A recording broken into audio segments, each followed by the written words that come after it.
Start recording right now. So welcome. Thank you so much, everyone, for joining.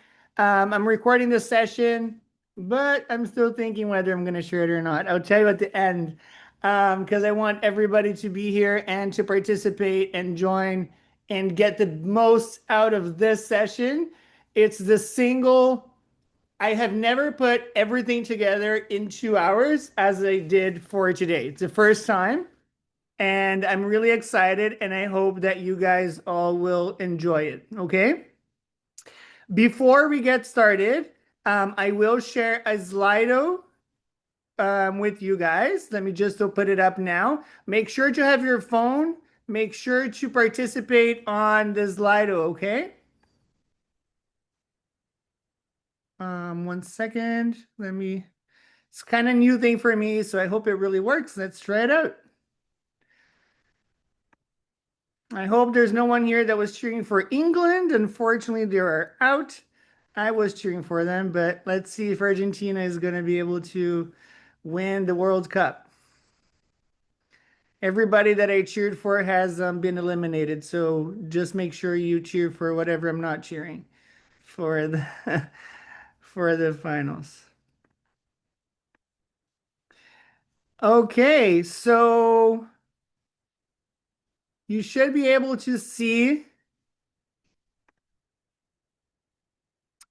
and join and answer the poll. Are you guys able to see it? You're able to answer there. I want you guys to start while I'm getting everything else ready. I want to know how you guys are feeling in terms of your preparation for CaRMS and the MCC exams in the fall of 2026. It's like a word cloud, so I want to see you guys can answer. I'm going to give it some time for everyone to get a chance to answer.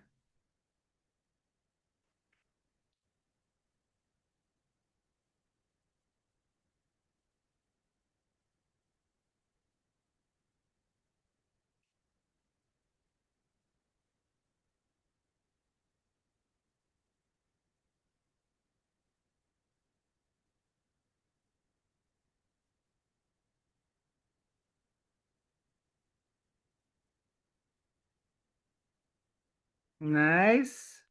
Nervous is still at the center.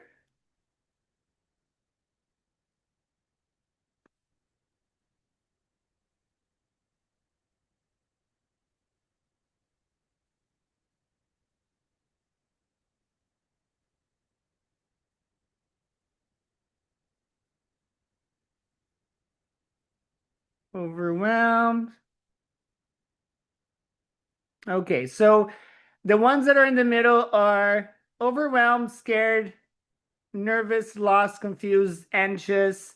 There are some very good positives here that I should try to also say confident, but a lot of not ready. Anxious is an understatement, mixed feelings but positive. So we've had over 187 answers. And thank you for participating. So I hope that today this session will help you feel better prepared for this very important phase of your life. Okay, you guys got to understand that this is the most important thing in your life that you're going to do is getting ready and applying for these exams, for CARMS. It's all what is going to determine your future, your opportunities. So it is really important that you focus all your energy, everything you have, you put on towards getting this done. Okay. Now I'm gonna try to open here. Perfect. 1 second. Oh, here it is. Okay. How do I, 1 second, I'm just trying to,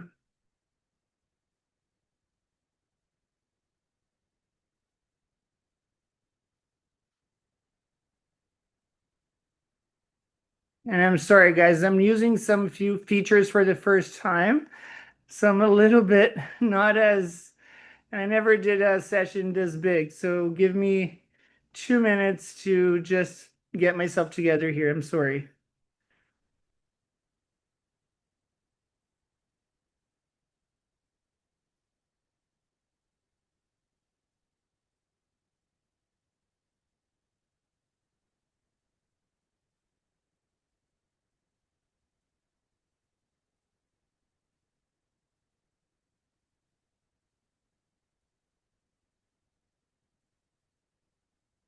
It's not working. Okay, let me do this one. This is gonna work. Let me see.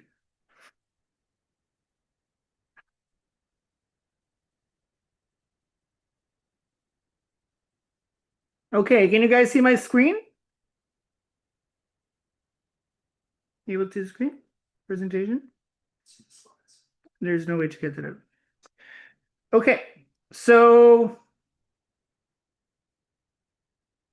on Slido, there will be, I'm gonna leave open a Q&A. So you guys can answer and put your questions there at any time. And you can also upvote questions and downvote questions, okay? If you would like. Sorry, once again, my computer does not want to.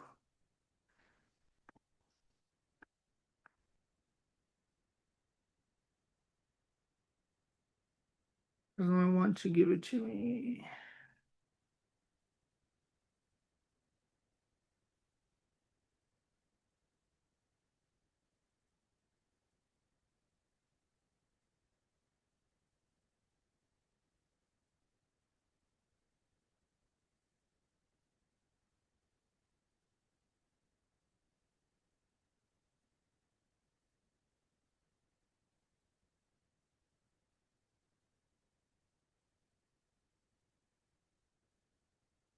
Oh, there we go. Okay. So sorry, everyone waiting.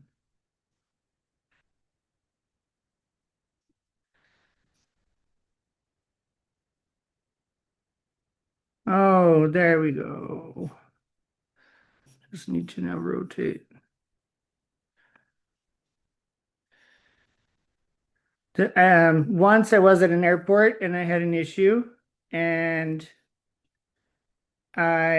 the person that was helping me said, "Don't panic," and I literally started panicking even more. And that's exactly what's happening now.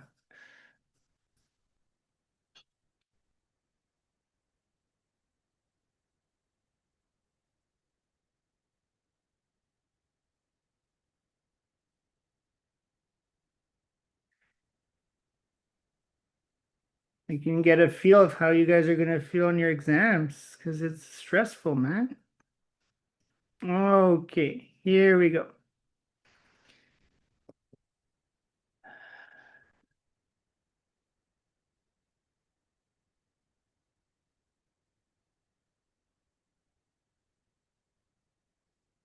Okay. I think you guys can now have see it a little bit better, I hope. Let me try to put this full screen.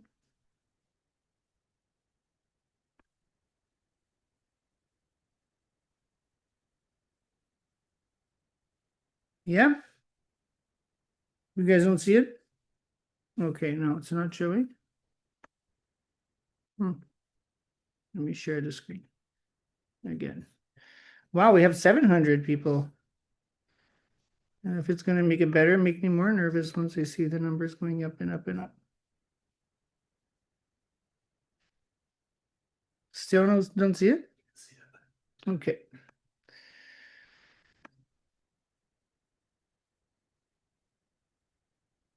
You see?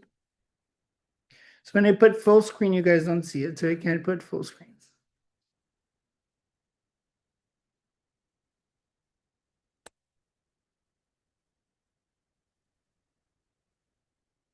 Tell me why. I don't know. I'll tell you guys a story because people don't believe me, a lot of them.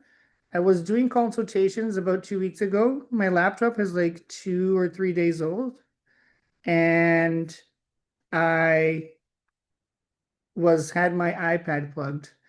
And I kid you not, my laptop stopped working, and then my iPad stopped working. I took them both to Apple Store, and none of them were recoverable.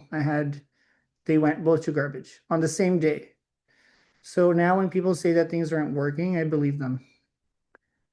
Anyways, the best I'm gonna get is probably this way. I think it's good enough. You guys can see it. If I share my screen, I think you guys will be able to see this one.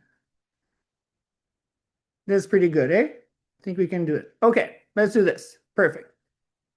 So 10 minutes late, here we go, 700 people online, and we're going to get the best for you guys today. I'm going to be talking about resources. I'm going to be talking about planning, study techniques, exam strategy, and CaRMS application, start to finish, okay? If you have your phone, you can scan and put your questions on Slido. I'm going to be trying to manage Slido at the same time. I'm one person. I will be trying to go back and forth between Slido and um,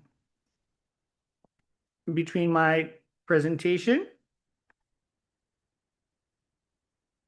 I'm trying to see if I can share both at the same time because that would help me a lot. I think I can. There we go. Perfect. Okay. So you can put your questions anytime and I'll be able to see them there. Okay. This is going to be a full session. I'm thinking about 80 minutes of presentation and 30 minutes of open question and answer. I'll be answering from the word cloud and also from the Q&A in the Slido plus whatever I see on the chat. You guys can drop questions in the chat as we go, but I really am going to answer them if you put them on Slido. I will try to send a recording. I'm not sure, but it might go up on YouTube if I do. I will I have someone helping me for links related to any of my products or anything related to Amazon. If you guys need, just ask on the chat. The links will go there, okay? And we might not have a break in the middle. So what is my plan tonight? I have it 6 blogs. We're going to start talking about resources. What do you need to get started? We're going to talk about study planning, how to build your study plan. We're going to talk about study techniques, how to make it stick. We're going to talk about strategy to get a good score on the QE. We're going to talk about strategy for NAC, and then we're going to talk about CaRMS application with the focus on CV and personal letters, okay? So the MCC just released their annual report. I saw it today. I think they released it yesterday or this week. And I can tell you that between April 1st of 2025 and March 31st of this year, 4,629 IMGs took the MCCQE for the first time. Only 48% passed. If you look at repeat takers, people like 2,000 people that took it for their second time, only 37% passed. So out of nearly 6,700 people that IMGs that took the exam, the pass rate is around 45%. It's not even half. Why is that? Because people are not understanding how the MCCQE is designed, how the disciplines are distributed, how to study for this. Sometimes they underestimate the exam. They think it's going to be easy, that they're going to be able to pass, that they got this because they did, well on the first Q bank, but they didn't even really do the Q bank time during a proper way. And then they're surprised, they're disappointed because they don't pass. If you scan that QR code, it will take you to the free PDF of the MCC just released with all the information about their tests, and you can see this data there, okay? But I went a little bit further. I wanted to know as well how it was for NAC and TDM.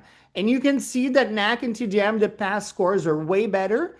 For NAC, we had about 2,000 IMGs that took the exam in that previous year, and 83% passed, okay? When you look at TDM, the pass rate is 87%, so even better. So the MCCQE is by far where a lot of IMGs will fail. And the MCCQE you cannot retake to increase your scores, at least not right now. I don't know if that's going to change. I also went further to look how people have been performing over the last few years. And if you see, the number of people taking the MCCQE has drastically increased in the last year, about 35 to 40%. I even wonder, is it because we started doing this community and being on Instagram together and getting pumped? Maybe, maybe not, but definitely a large amount of people that are now taking the exam. So we went from below 8,000 to over 10,000 in a year. For NAC exam, we're back to pre-COVID amounts. So during COVID, there was a big dip. There was almost no exam size. It was much harder to do the exam. And the TDM only started in 2021, but you can see a sharp increase because of the increase in number of PRA programs that have been allowing IMGs to do practice ready assessments. So if you look at this, in 2015, IMGs were like 47% of the people taking the MCCQE, and now we are 65% of people taking the QE. So the number of IMGs have drastically increased way more than the number of Canadian grads over the last 10 years. But the pass rate, you will see, has not changed. We were doing better, and now we're back exactly where we were 10 years ago, where the pass rate for IMGs, when you take in consideration first takers and retakes, we're at 44%.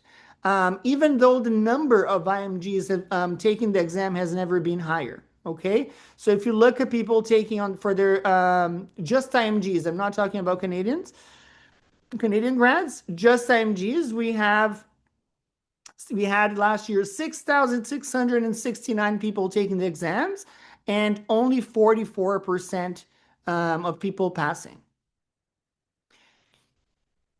If you look at the difference in pass rate, and look at the first time takers, we are 43 points behind Canadian grads.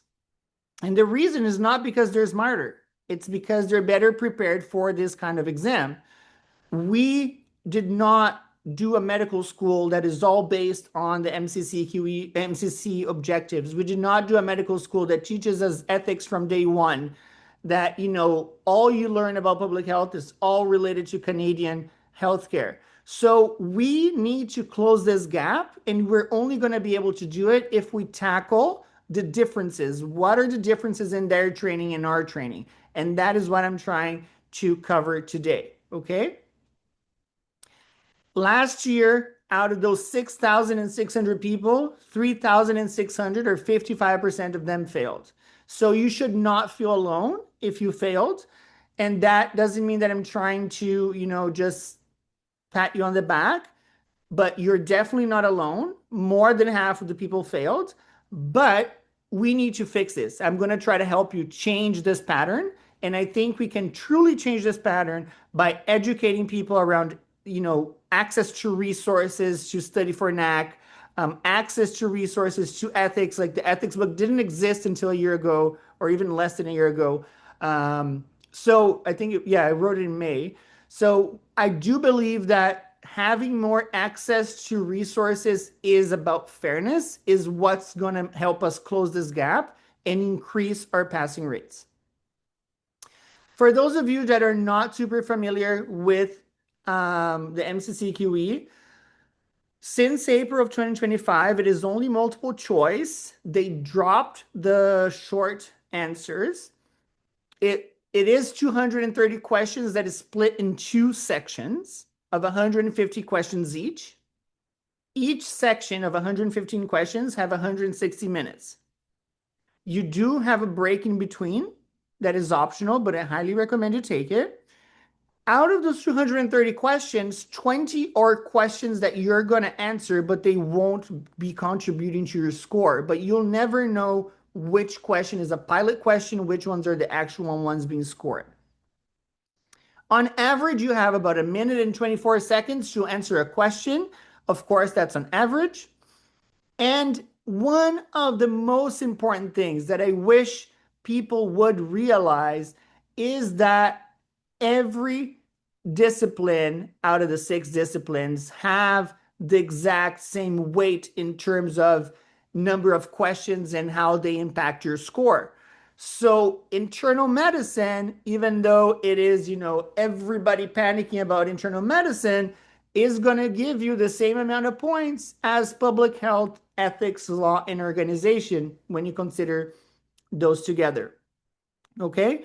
So if you see ethics and psych and public health, they are 33%, just as much as internal medicine and surgery together.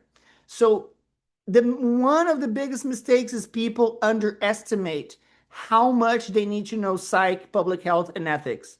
They simply, even when I say you need to know it, I frequently get people saying, no, ethics, I'm good.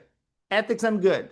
And then when they send me their report, it's always ethics, professional behaviors, and psychiatry that are, or psychosocial aspects and professional behaviors are always the lowest in terms of the comparing to the mean is always the lowest score. So even if you think you're doing well in psych and public health and ethics, you probably need to do even more. Okay. You cannot afford to get less than like 85, 90% of psychiatry, public health, and ethics correct on the exam because it's a small amount of things to study and a huge return on investment. To get 90% on internal medicine, you need to study a year and a half. You need to go to, multiple textbooks or go deep and study multiple hours. But if for public health, ethics, and psych, the amount of material is way, way smaller. So you need to capitalize on that. Okay. Now let me pause here to ask a different question on my Slido.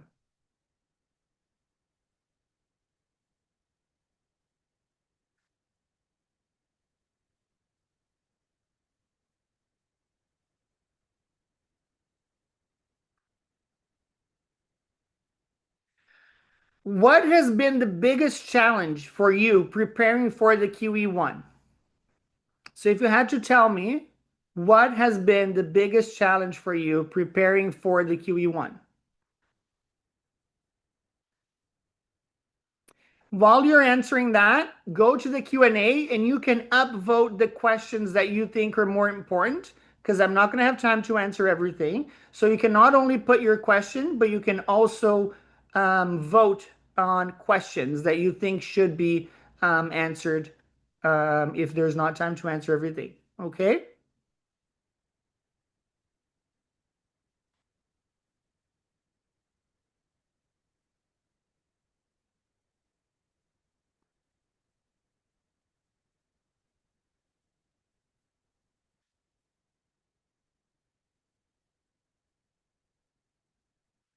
Okay, so there's a lot of people answering ethics, working and studying, which source of Q bank structure, don't know what's reliable, burning out, managing time, the fact that NAC interrupted. So time is a big one.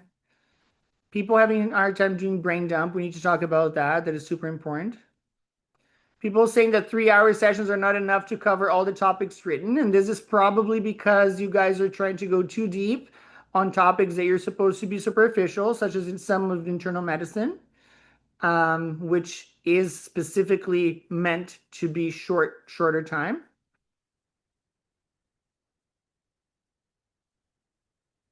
Resources. Okay. So I'm going to leave it there if you guys want to continue answering and I can come back to it. Okay. Let's talk about NAC and numbers, okay? So if you look at NAC, you're going to be scored towards someone that is finishing medical school and entering residency in Canada. You're scored on 10 stations, but two of them are pilot. And again, you don't know which ones are pilot, which ones aren't. You'll have 11 minutes for each station. And sometimes the examiner will ask you questions around the 8th minute, not every station, okay? Pass mark is 577 with a scale between 500 and 700 and a mean score of 600. Okay. You can see that 70% of the exam is around assessment diagnosis, 15% is management and communication specific scenarios where the whole scenario is around communications, 15%. But you will see that public health, ethics, and professional behaviors and communication and the communicator and collaborator roles are in 6 or more out of the stations. The gap between what an examiner will consider borderline and what they think is acceptable is your structure, how you answer and how complete it is. It's not how brilliant you are in every single aspect. Okay. Something I forgot to mention at the beginning, some of the things that I'm going to be teaching you today or mentioning, they are on my books. And if they are on one of my books, you'll see the little icon of my book on the right lower corner of the screen. Okay.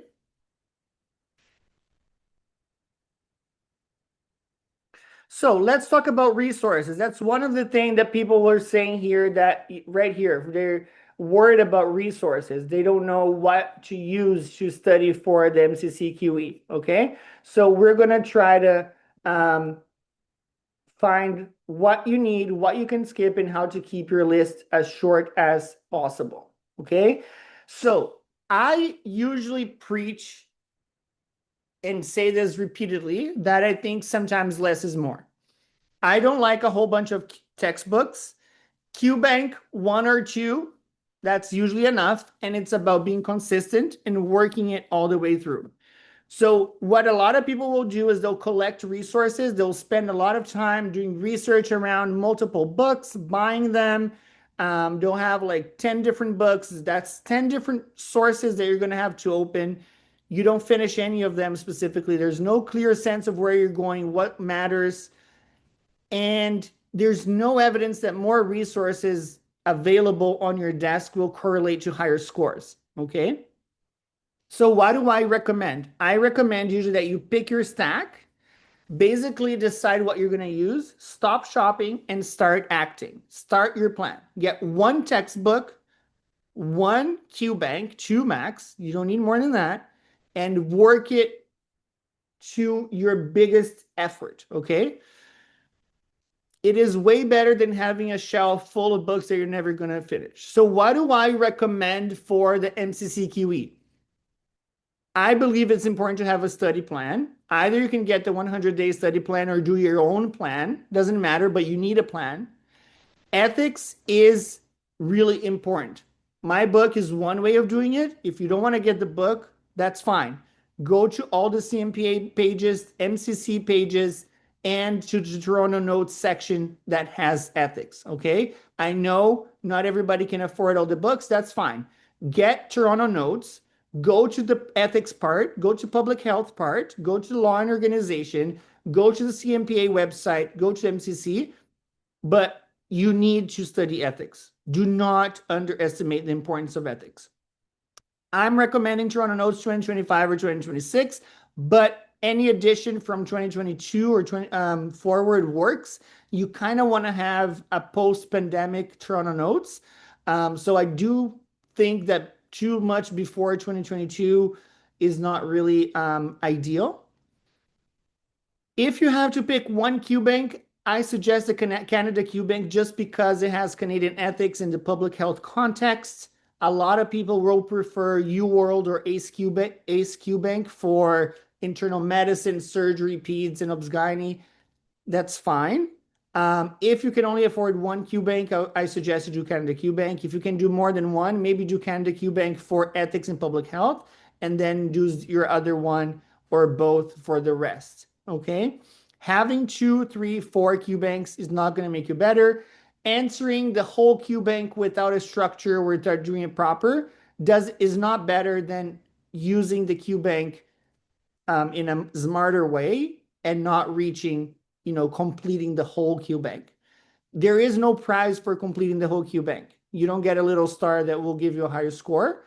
Of course, it means you practice more, but if you didn't do it properly, it's also not going to increase your score. And we'll talk about what it means to do it properly, okay? The MCC official prep is really important. They already have on their website, 15 free MCQs, and you can do, and I highly recommend that you do an official practice exam 2 to 3 weeks before your target exam date. Okay. Starting July 20, they will have a full exam with 230 new questions on the MCC website for $1. Don't miss out on that. Secure your 230 questions in full exam so that you can test yourself 2 to 3 weeks before. And we'll talk about exam readiness. You want to make sure that you're ready so you're not one of those 50% that will not pass the exam. Okay.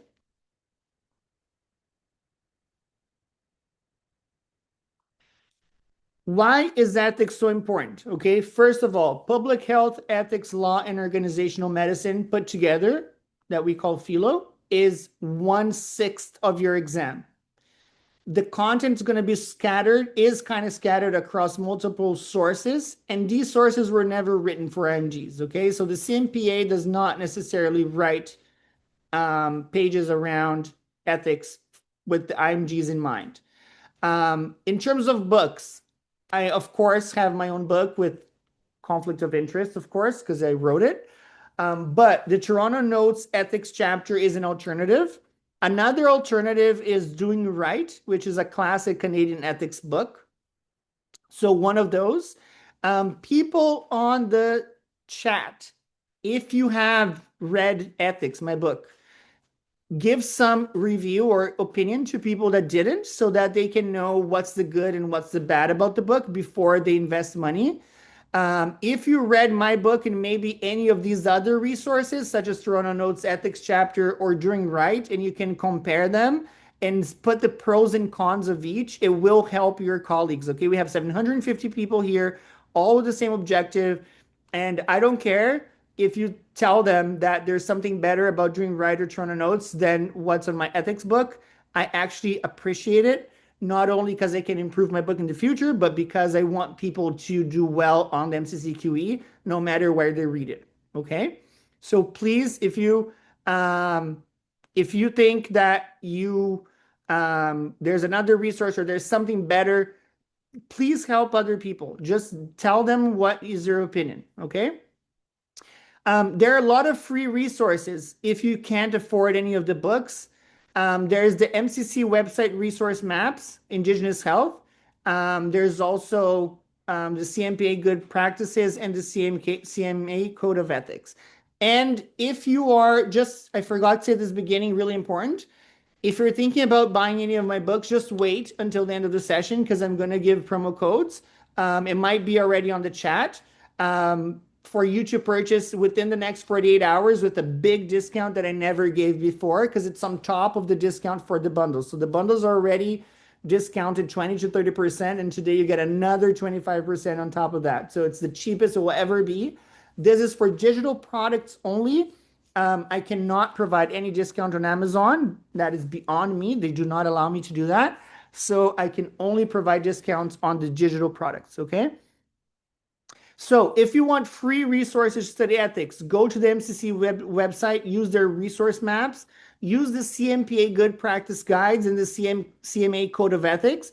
Those are the most important 3 things that you must know back, like front and back, beginning to end, okay?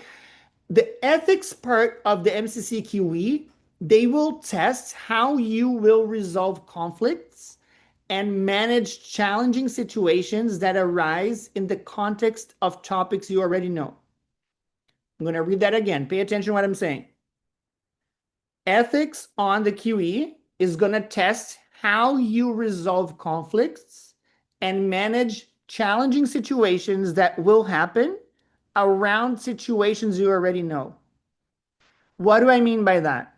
It's going to be a patient with diabetes that doesn't have money for medicine or something like that. You know diabetes, you know hypertension.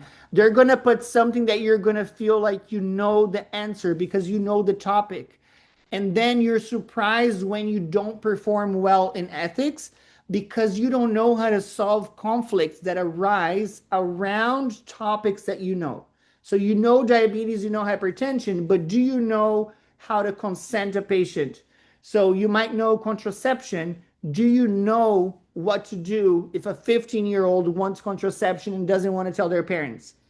So they're gonna try to get you involved in a situation you feel very familiar and then throw a twist at you that is something very particular to Canada.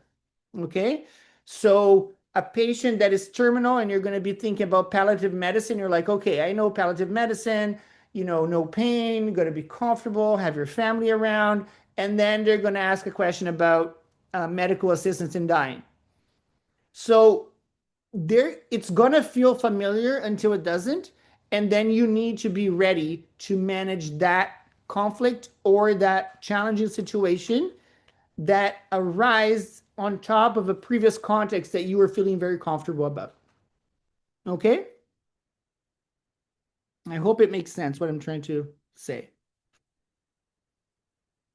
So before we do that, let me go for one more question. What has been the biggest challenge preparing for NAC?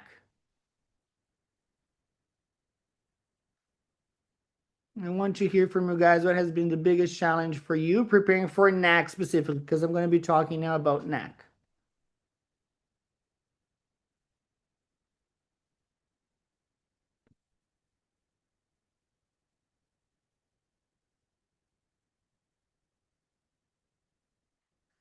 For people thinking about when to buy, you can buy any of the books for 48 hours. So there's no rush. The codes will not expire. There's no limit of people that can purchase. It's for 48 hours. So you have plenty of time. You don't need to stop like get out of the Zoom here to go purchase anything. Okay. Think about it first. Watch the whole session. See what you need. Don't go too crazy about it. Like, don't jump the gun. Just first make sure that you understand everything. Okay. Okay. Verbalizing thoughts and acting in such a short period of time. I think that is one big one.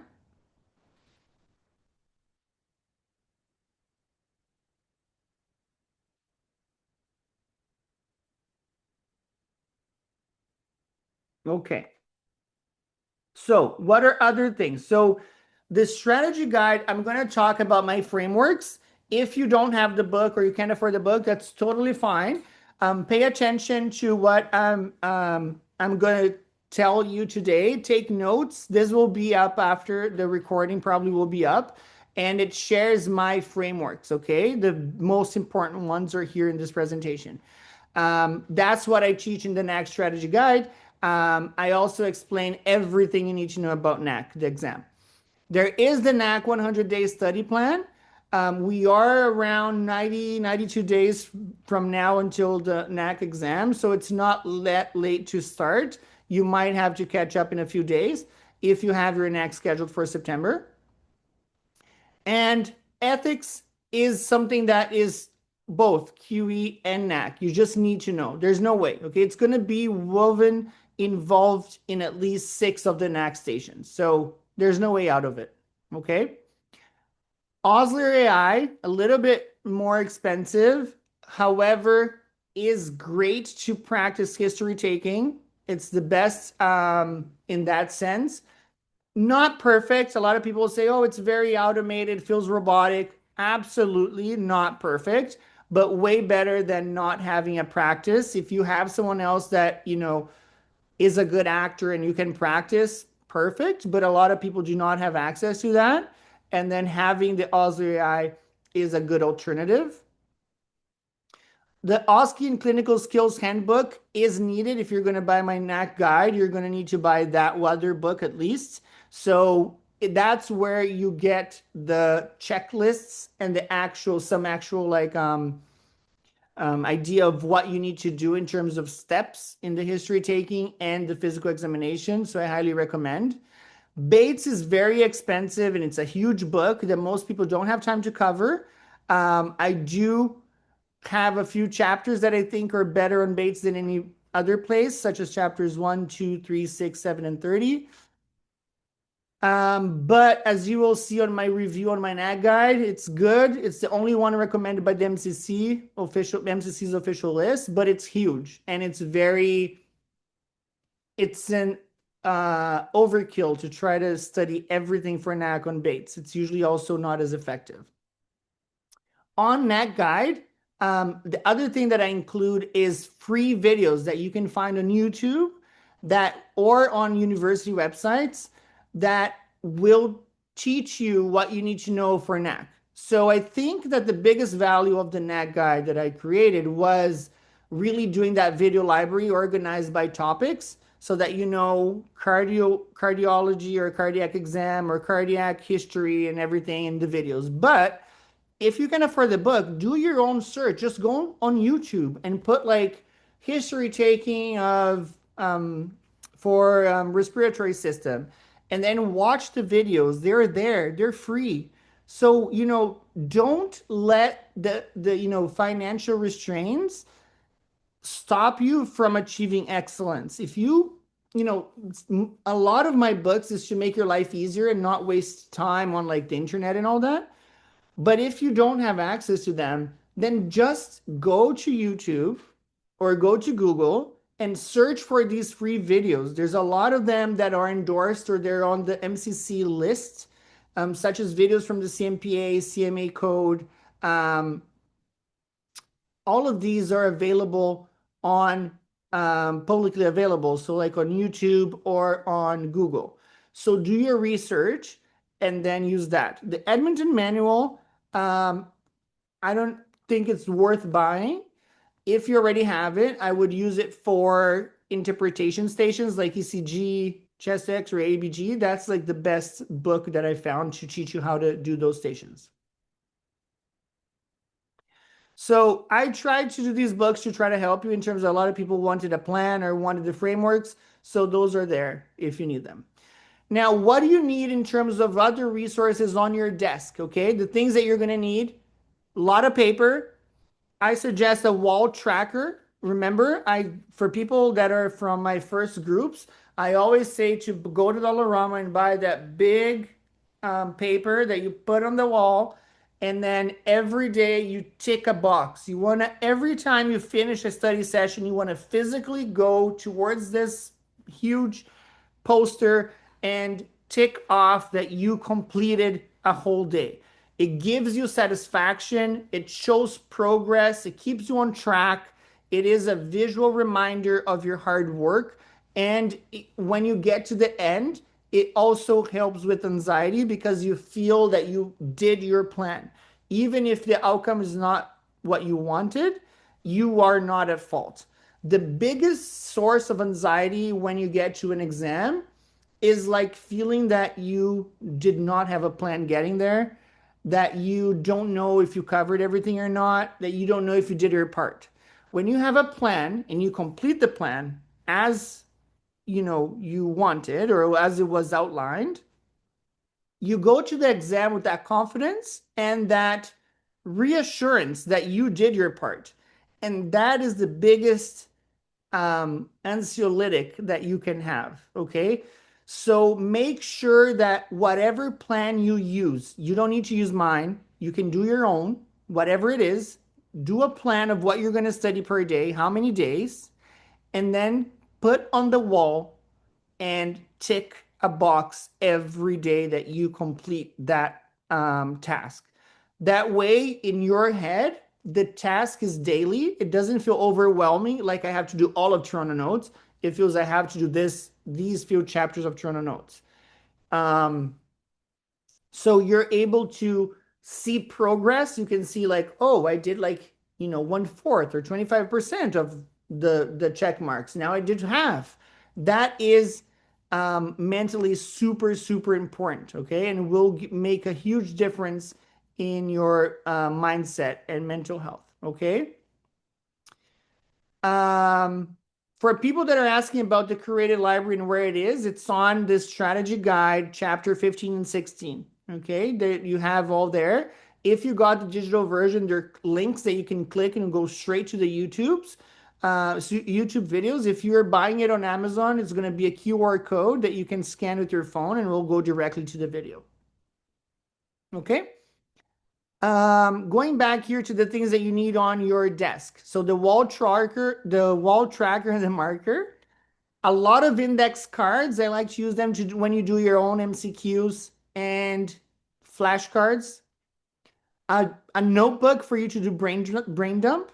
You can also use a computer, but I find I like to write. A timer, just so you don't lose track of time and stay on top of the how much time you have.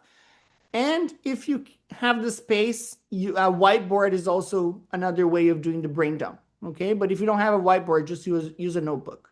That's fine as well. Okay. Now, you need a plan. Again, you can do your own or purchase a plan, but you need a plan. Doesn't matter. Again, I don't care if you do 100-day plan, if you do a 30-day plan, if you do a 60-day plan, if you do a 200-day plan, if you do a plan that your uncle did, that your grandma did, that your friend did, doesn't matter, but you need a plan. And in that plan, there's a few things that you need to make sure you're doing.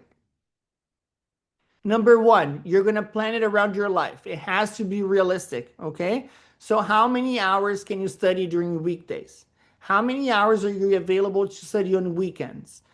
You need to put that on paper and actually look at that, okay? Someone saying, is there a link to the created library? No, it's on the book. It's the PDF, is the library itself. You need to look at what item in the book, and then you click and it will go straight to the video. If you are with the paper book, you go and you scan the QR code with your iPad or your phone, and it will go straight to the video. I'm talking about the NAC strategy guide, okay? NAC strategy guide is the one. Chapter 15 and 16. Okay, so which days are you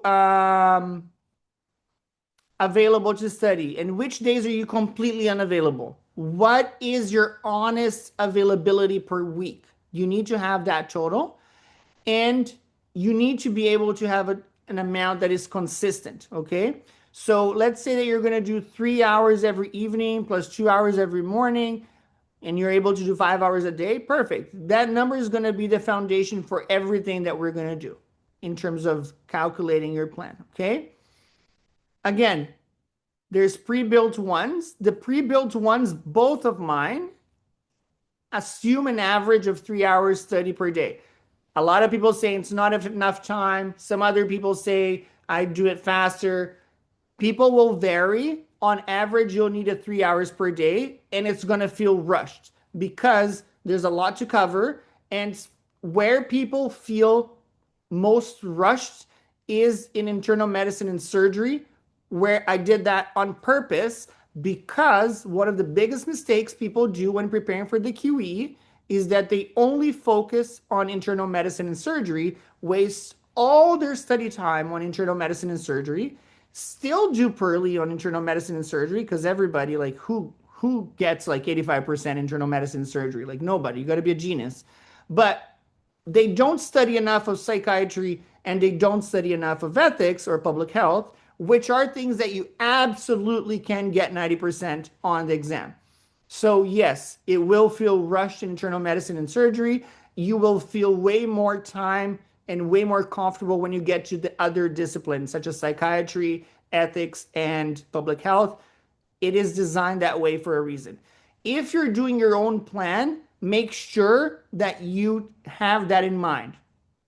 Start from how many hours you have available per day, and then do an average of how many you have available per week. Okay? Whatever is your plan, you're going to have to stick to it. So let's do an example here. Let's say that you have 5 hours per day and it's 65 days until your QE in September. Okay, so I think I used an example which is August, or hold on, July, August, no, September, 65 days.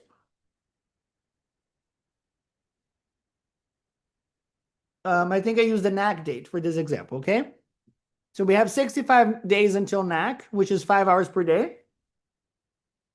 That, yeah, before I said 90 days until NAC. That's wrong. It's 65 days until NAC, and the last day for QE is around 92 days or something like that. Okay.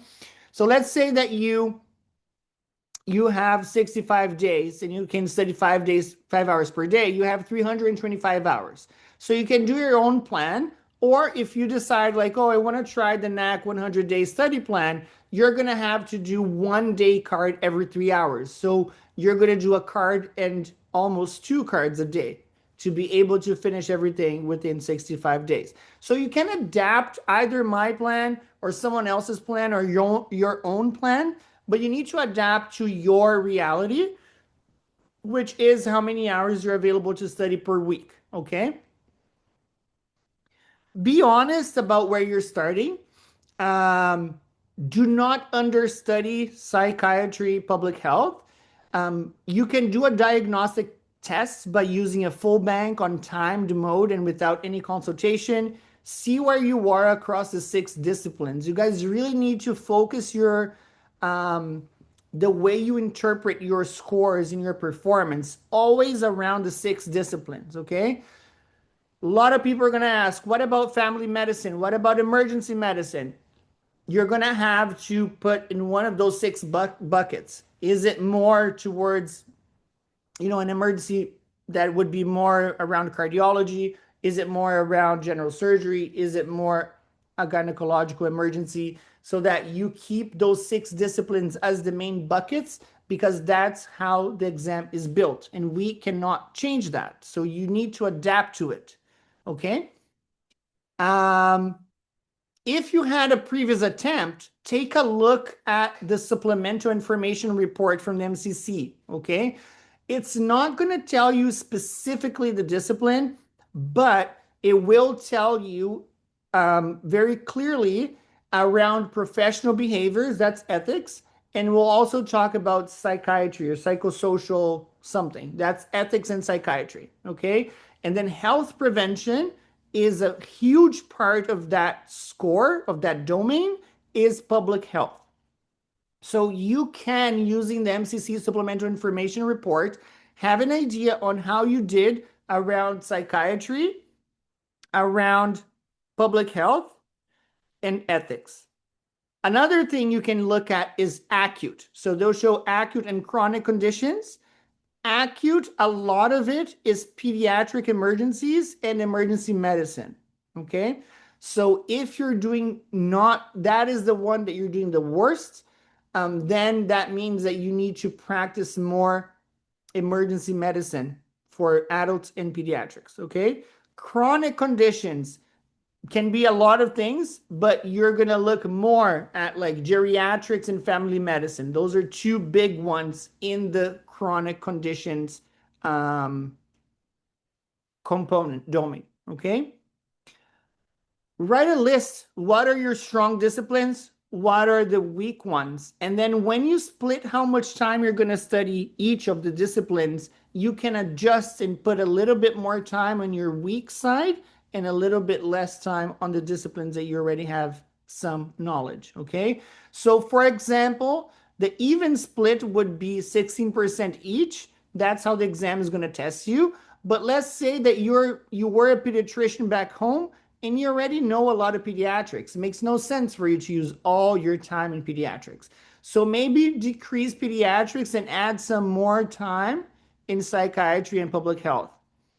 Another example, maybe you're already, you're a practicing family doctor back home, or you were very recently, and you feel that, obs-gyne, pediatrics, and internal medicine were kind of like a lot of it was your day to day, but maybe surgery, psychiatry, and public health was not, a lot of your day.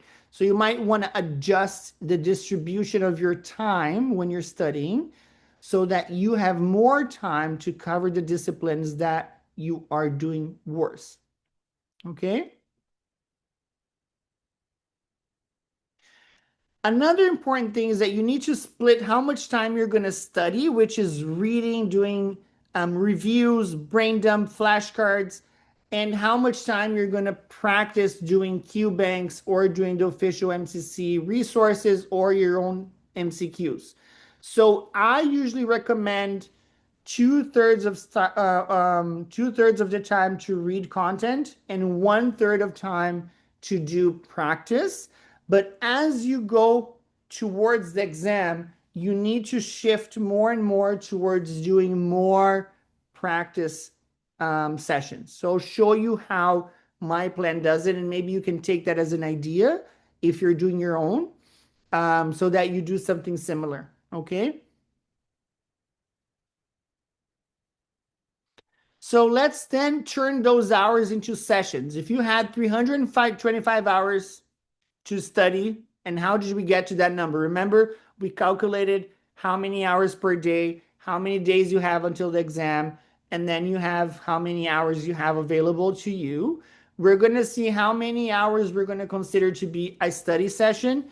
A study session in my plan is a day card, which means the number of things you're going to study that day, which is meant on average for 3 hours on my study plan. For you, you're going to have to do whatever works for you. Maybe 2 hours, maybe 4 hours. Some people tell me they have 6 hours. So maybe they want to do a very long study session. Doesn't matter.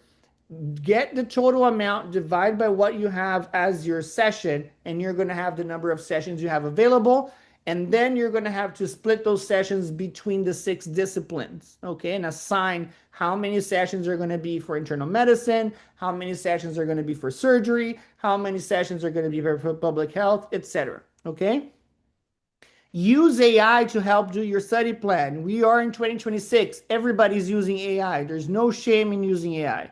Okay? This presentation I'm doing, these slides I'm showing you was AI generated. Okay? I have the content, they do the design. Who cares if it's, you guys don't care if number 1, 2, 3 is orange or if it's pink. So if Claude does your Excel sheet, who cares if it was Claude or ChatGPT or if it was, you yourself doing it by hand on a paper? It doesn't matter. So give your numbers to Claude, ChatGPT, or Gemini, saying, I have 130 sessions of 3 hours each, and I want this percentage of sessions to be for internal medicine, this percentage to be surgery, this percent to be obsgyne, et cetera, et cetera. And then ask it to randomize so that it's mixed. We're going to talk about this. Very important that you don't do everything in a block. Use AI to mix it up, and then assign topics for each of the days, depending on the discipline that lands on that day. Okay?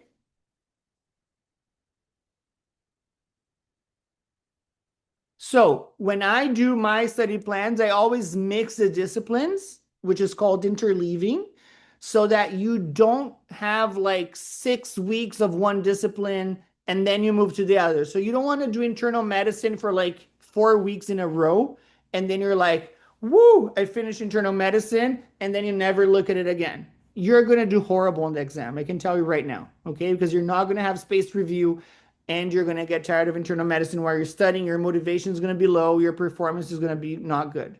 So what you want to do is that you want to mix. So let's say that my blue here represents internal medicine. The red is pediatrics. The light blue is like obsgyne. You can see how we are changing the topics every day, so that every other day or every day is a different topic. You're not repeating topics in a sequence. Okay? And the reason why also that helps you perform better on the day of the exam is because on the day of the exam, it's all going to be mixed up. You don't get a section that is only internal medicine and then a section that is only pediatrics. It's all mixed up. Okay? So you need to prepare accordingly. Remember to track the plan. A plan you don't track is something that you're not going to follow. Every session, you cross off a box. So imagine that this little square, these squares here on the right are on a wall, and every box is a day that you complete. You go there and you tick the box. Okay? It feels overwhelming when you think 130 sessions, but if you just focus in one box per day, it not only feels way more, excuse me,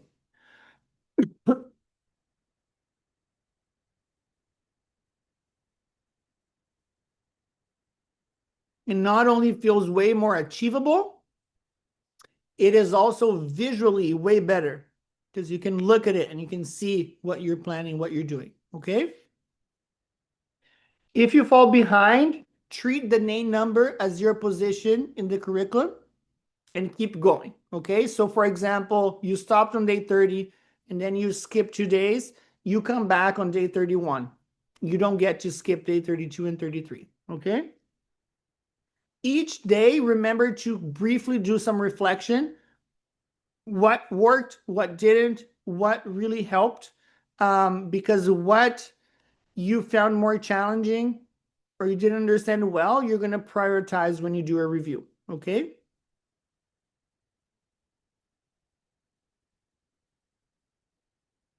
Okay. Before we jump into study techniques,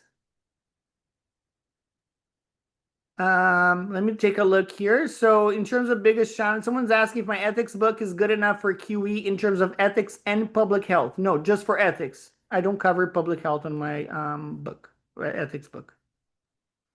There's a course that we have on my website that is available that is for public health. I want to know, just before we start talking about study techniques and to give you guys a little break, what do you think is the most difficult topic to prepare for the MCCQE? I'm asking about topic. What is the most difficult topic? Cardiology, hematology, obsgyne, emergency medicine. What are the things that you find the most difficult? It can be a discipline or it can be a specific topic of a discipline.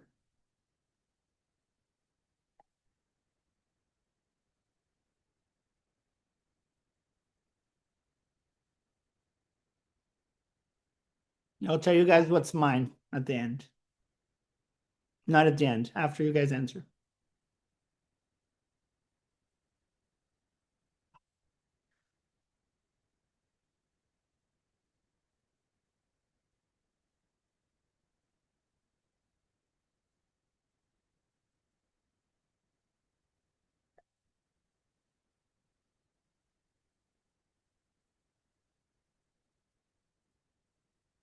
Okay.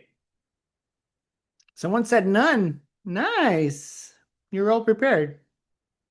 But there's usually always a topic that is hard that you find a little bit more.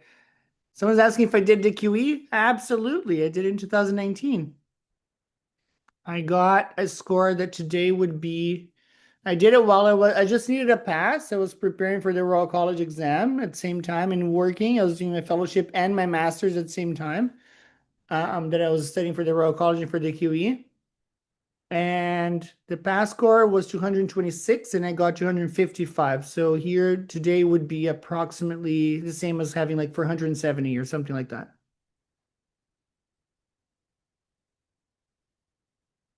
Okay, you guys can continue answering that as well. We're gonna go back to the presentation. Just like to do a little few breaks and asking you guys a little bit of questions. So let's go into study techniques. That's super important. Okay.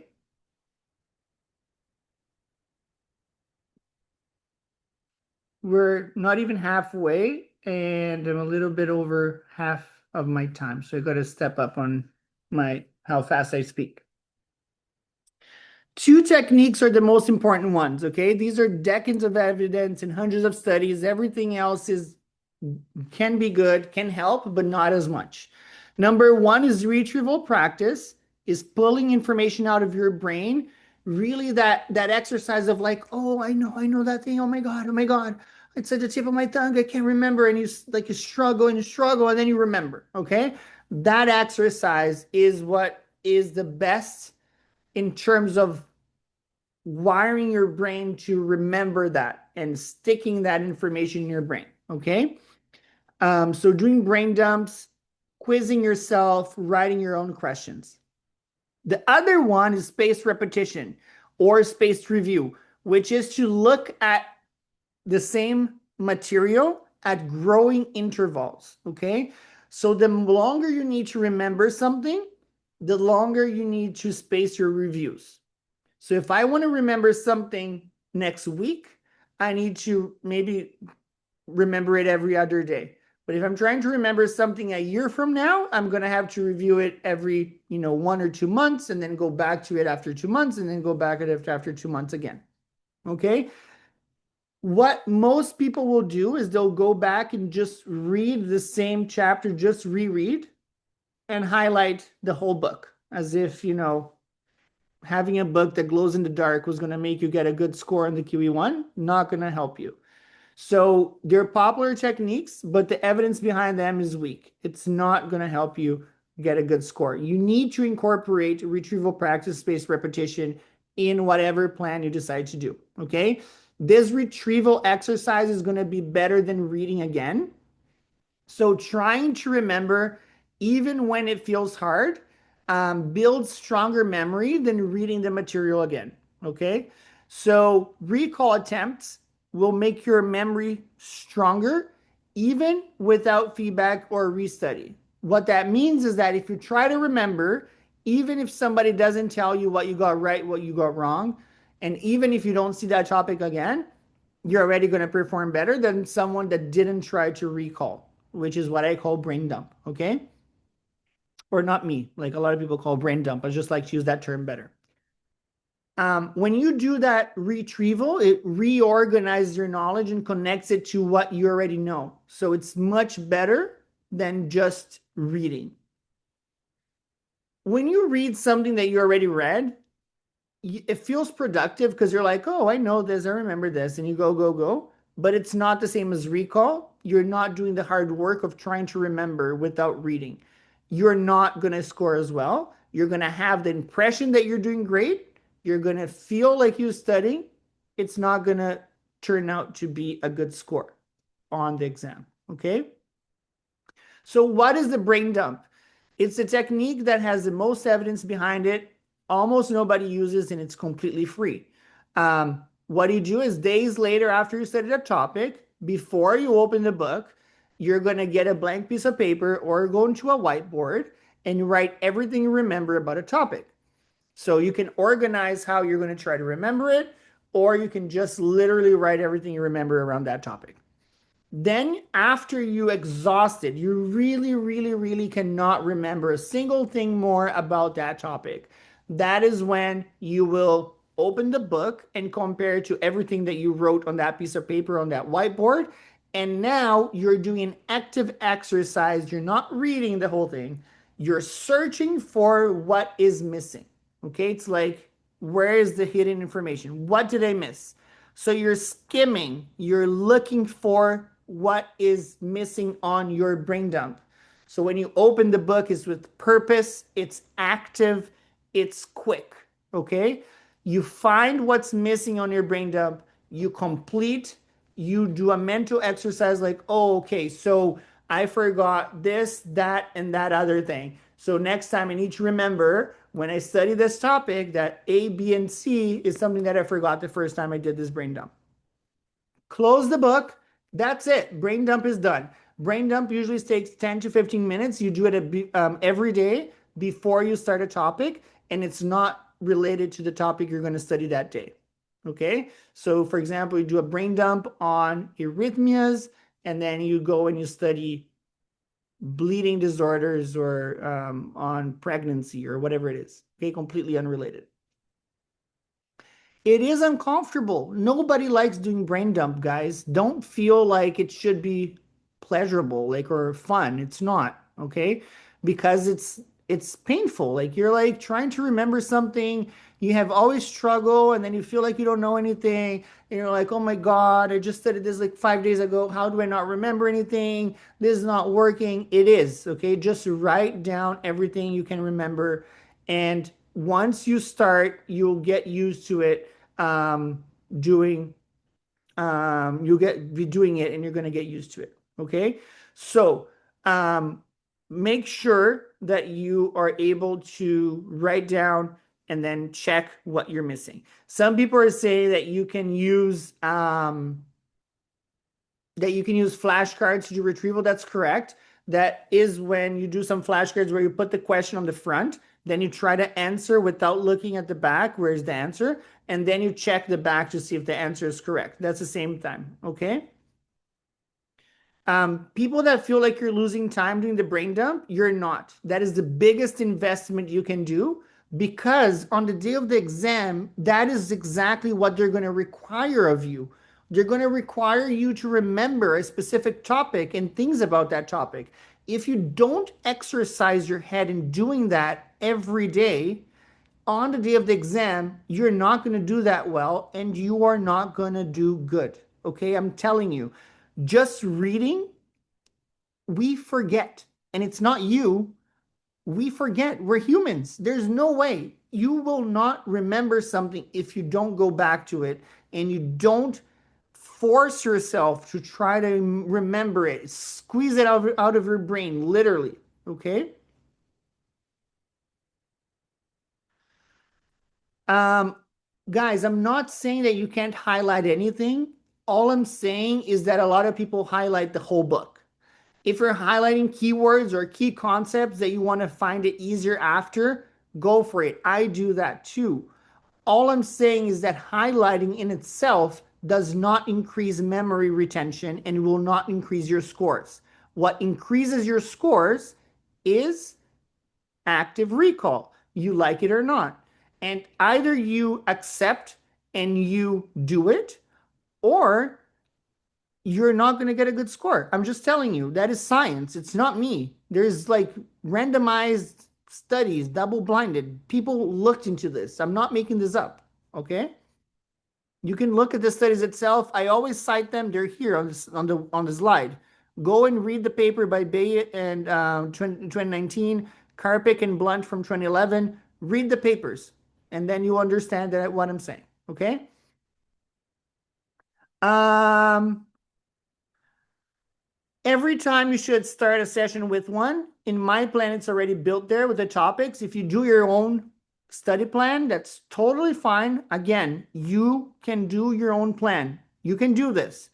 Just go and choose a topic that you studied around 10 or 25 or 50 days ago and try to remember everything you can remember from that topic and then after complete from what you can find on the book. Okay. The longer the gap, the better it is. But ideally, you should make it progressive. If it's something very important, you don't want to wait 50 days to do the brain dump. You want to do one brain dump around 10 days after you saw the topic for the first time, and then you can do one more like 25 days later, for example. Okay. When you do reviews, which is different than the brain dump. So brain dump is when you just try to remember. And then there's some days where you're actually going to go back to that topic to look at the content, like actually go back to the chapter where the content is. You should approach that review with in a very different way than the first time. This is where if you highlighted key concepts on the first time, it might be helpful because then you try to just read what is highlighted. Otherwise, you can just look at the tables or graphs where the most important information is usually highlighted. And you're going to focus, if you remember those things, and try to really summarize or memorize those important concepts. You should use only 35% of the time you use them the very first time you read that topic. So let's say that the first time I read a cardiology chapter, it took me an hour and a half. When I go to review, I should be able to review that chapter in like half an hour. Okay. People don't like that they don't have all the amount of time in the world to study. They feel like, I wish I had more time. This feels rushed. I don't have enough time. Well, I hated to break it to you, but we all have the same 24 hours in the world. And unless you're able to study for the MCCQE for 3 years and really, dedicate 8 hours for each topic, you're going to have to somehow compromise. So it's better that you compromise in a smart way than pretend that you can do whatever you want um, and then just not cover everything because your score is going to be horrible. Okay.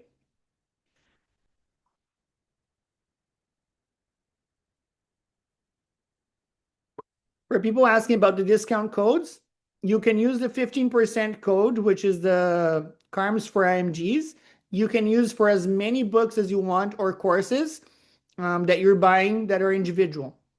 For the bundles, you get extra discount, and you can, which is the Bundle Me 2026. But those discount of 25% is only for the bundles. Okay. Okay. Um, let's get going because there's a lot to cover. So I usually do also separate days where it's specifically dedicated to MCQs. So I have some days that I dedicate to learning, like really doing brain dump, active recall, trying to do flashcards, writing reflections, because all that takes time. And then I have days that I'm only doing MCQs, and then I'm analyzing how I performed on those MCQs. So I really like to separate them so that when I go to an MCQ day, I'm on full mode practice quizzing. Okay, so it's quiz, quiz, quiz. Today is going to be 3 hours of MCQs, at least 25 questions, and then I'm going to analyze those 25 questions.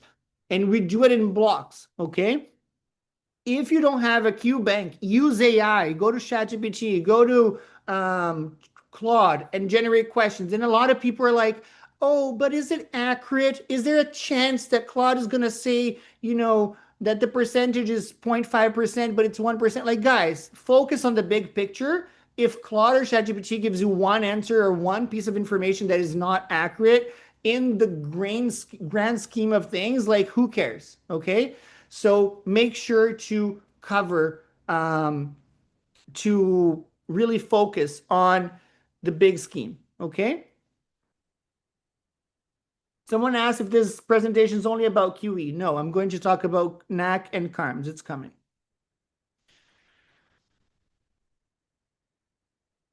Sorry, there's not. Okay. So if you're going to do, this is how I split my days. So I have 3 hours. I put 15 minutes for a brain dump, 150 for a reading, and then 15 minutes for a reflection. And then when it's an MCQ day, um, you do 10 minutes brain dump, 40 minutes, you do 25 questions, timed with no notes, at least 25 questions. And then you spend the same amount of time analyzing every wrong answer. And at the end, you write your flashcards. Okay. And it's important when you write your flashcards that everything that you got wrong, and you thought you got it correct, make a flashcard. On my plan, this is kind of how I distribute it. So if you're going to do your own plan, you can take a picture of this slide so that you can try to copy this way of doing, which is for the first half of your plan, you do more content. So like 75% of the time you're reading and 24% of the time you're doing MCQs. And then in the middle of the second phase, like 25%, the third quarter, you do almost half and half. And then when it's towards the end, it's almost 60 to 70% of the time you're doing MCQs. You're not really doing content reviews or brain dumping that much, because you're really doing MCQs and doing Q banks. So you can use the same pattern and do your own plan. You don't need to use my plan. Okay.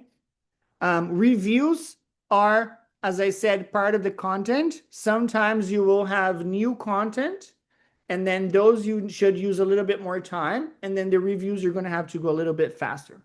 Okay. So this is what happens on the QE. You'll see that on the exam, 33% of the questions will come from IM and surgery, 33 from peds and obs-gyne, and 33 from psych and philo. But you'll see that if you look at Toronto notes, 70% of the book is just IM and surgery. So if you try to study according to the number of pages on the book, you're only gonna, like, the vast majority of your time is going to be spent in internal medicine and surgery. And then when you, and you're not going to have studied enough of psychiatry and fellow because it's only 8% of the book, and you're not realizing it's going to be 33% of your exam. Okay, so that's the things that you need to keep in mind when you're doing that, when you're preparing. Okay.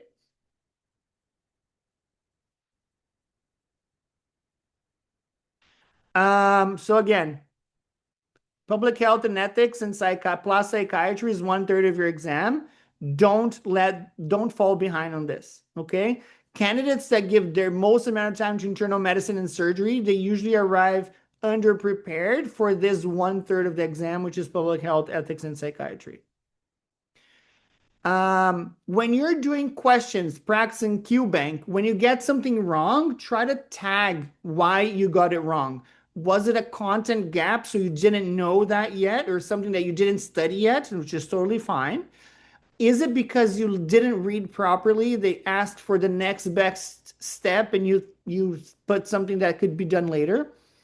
Is it your reasoning? So you really thought that it would be, a cascade of events that would lead to A and it was something that would lead to B? Or did you run out of time? Because it matters after when you're reviewing and analyzing why you got it wrong to see what is the pattern so that you can correct what you are getting wrong, specifically targeted. Okay. If you answer something confidently wrong, make sure that you make a flashcard about it because that's the most dangerous miss. People ask me, how do I know if I'm ready for the MCCQE? If you're getting 70 to 75% correct on an official exam, then you're usually ready. If you're not or falling way below this, then you should usually postpone your exam. Okay? Take a deep breath. Let's talk about NAC, and then I'll talk about CaRMS. And I'm behind.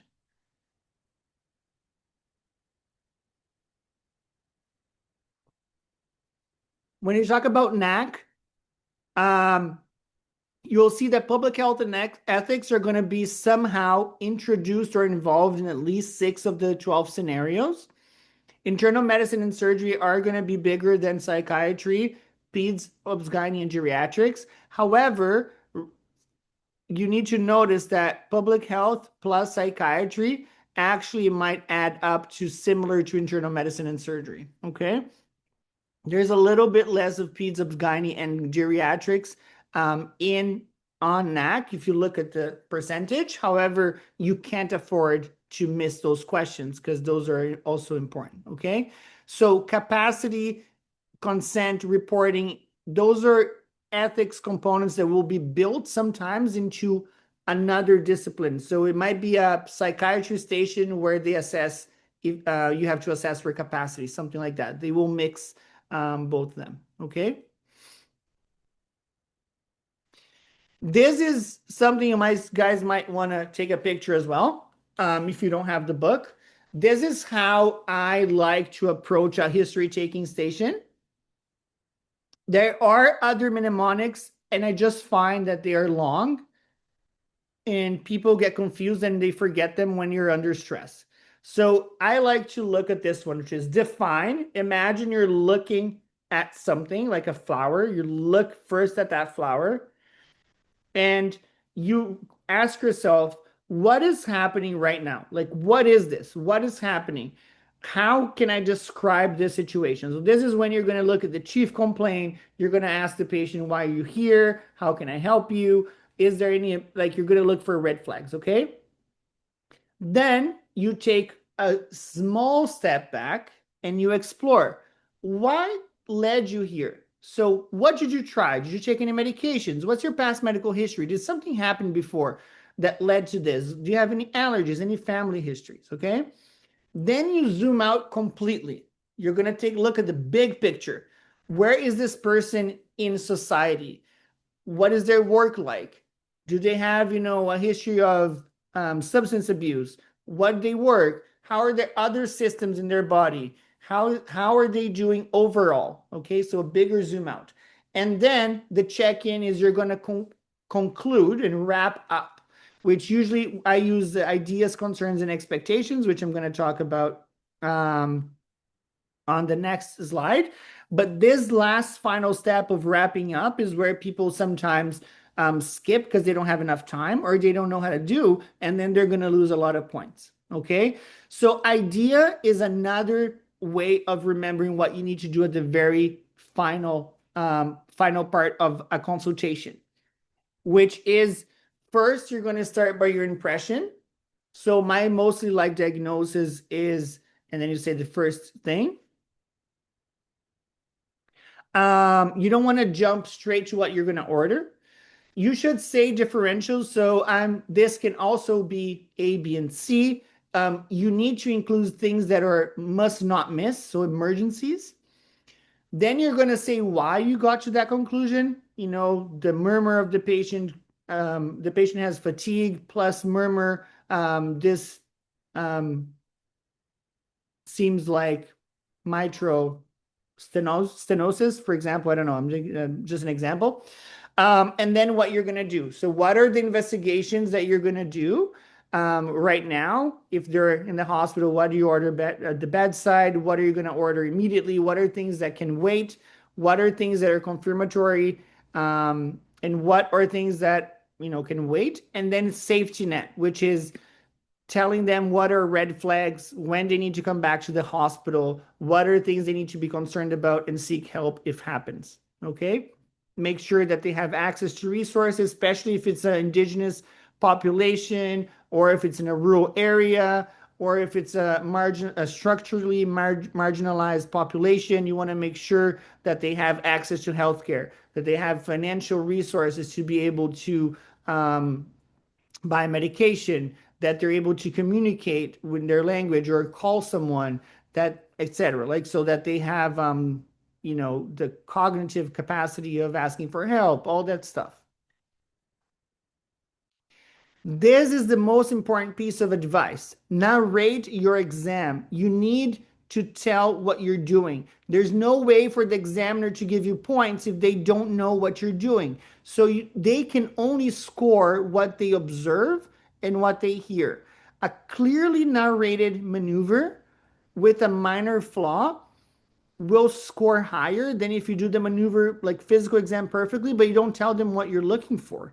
Okay, so you need to have intention, observation, and reasoning. So, an example, you're going to say, I'm going to listen to your heart now. And then while you're listening to the heart of the patient, you will say out loud, even though you don't need to look to the examiner, you're going to say out loud, I'm listening for any murmurs. I can hear a murmur in the aortic area. That pattern would be consistent with aortic stenosis. So, like, you're really speaking out loud your thought process. This is the single thing that increases the NAC score the most. Absolutely. Okay. Especially for physical examination stations. So the silent physical exam is classic error that a lot of IMGs will do, because when we trained back home in a lot of our OSCEs, we would go to see patients and do physical examination and come back to report findings. And this is not how the exam is done here. Because a lot of us back home, when we did exams, we would do on patients that were actually in the hospital, that maybe the attendings already knew about the case and what you would find in the physical examination. You would go there, so you would find, murmurs or whatever it was. You would talk to the patient and you would come back and report and share your findings. That is not how NAC works. You need to be able to narrate. All the patients are simulated patients. They're not real patients, and you need to adapt how you perform on the exam so you get the score you're looking for. A few things that you can do when you start the scenario. Ask permission, wash your hands. When we say wash your hands here in Canada, it's just like putting alcohol. Introduce yourself, confirm the patient's name, explain what you'd like to do. So, I'm here today to take a history and understand how I can help you, or I'm here to perform a physical examination on behalf of doctor, whatever. Would it be all right if I examine you now? You got to ask permission. Ask about pain. Do you have pain in any part of the body? Anything that I should know before I examine you? They say no. Okay, can you lie down? I'm going to position you lying on your back, and I'm going to keep you covered. Let me know if you're uncomfortable at any point. If you would like a chaperone, let me know, and I can bring someone in to observe the physical examination. Wash your hands and then touch the patient. Okay, so you can do all that very quickly, and you're going to guarantee a few points right off the bat in every scenario. Places where a lot of people will fail is that they run out of time because they focus only in one topic and they don't plan and they didn't practice to cover everything all the way to checking in at the end. Doing history without a framework, it looks very disorganized and people will notice. And most worse than that, you will miss on important things. Okay. Don't do a physical examination in silence. Narrate everything you're finding. Okay? Ask permission always before touching or examining the patient. Make sure they're not in pain. Do not skip check-in at the end. So ideas, concerns, expectations, asking the patient, what do you know about your disease? Is there anything you're concerned about that we didn't cover? What are you expecting that will happen next? Did I meet your expectations? Do you understand where we're going from now and what are next steps? Do not under prepare for public health and ethics and psychiatry. There's no such a thing as over preparing in these two areas. There's no such a thing. Okay. There's just always room for you to be even better and guarantee the highest scores possible in these two domains. Okay. And when you're talking about NAC, you don't want to give a generic diagnosis and manage. You want to be specific. So name what you found and how you would treat it, okay? NAC is not looking for perfection. It's looking for safe, structured clinical reasoning demonstrated live under time pressure. That is exactly what the exam is. Okay, in the last few minutes, I want to talk about application for CaRMS, CV, personal letter, and how to improve CV and personal letter. Okay.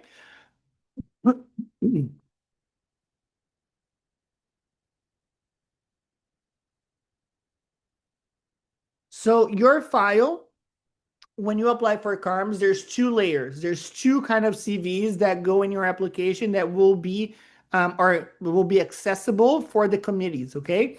They might use one or the other or both. So one of them is the CARMS online. It's like a form. You fill it out online. You put all the information, the questions they're asking. Okay. The other is a custom CV, the one that you create, a Word document, one, two to four pages usually, that is very organized and it's uploaded to each of the programs. Okay. If you did it in observerships, you can only include it in the custom CV. The CARMS online form does not have a space for observerships. CARMS excludes them from the structured application. Okay.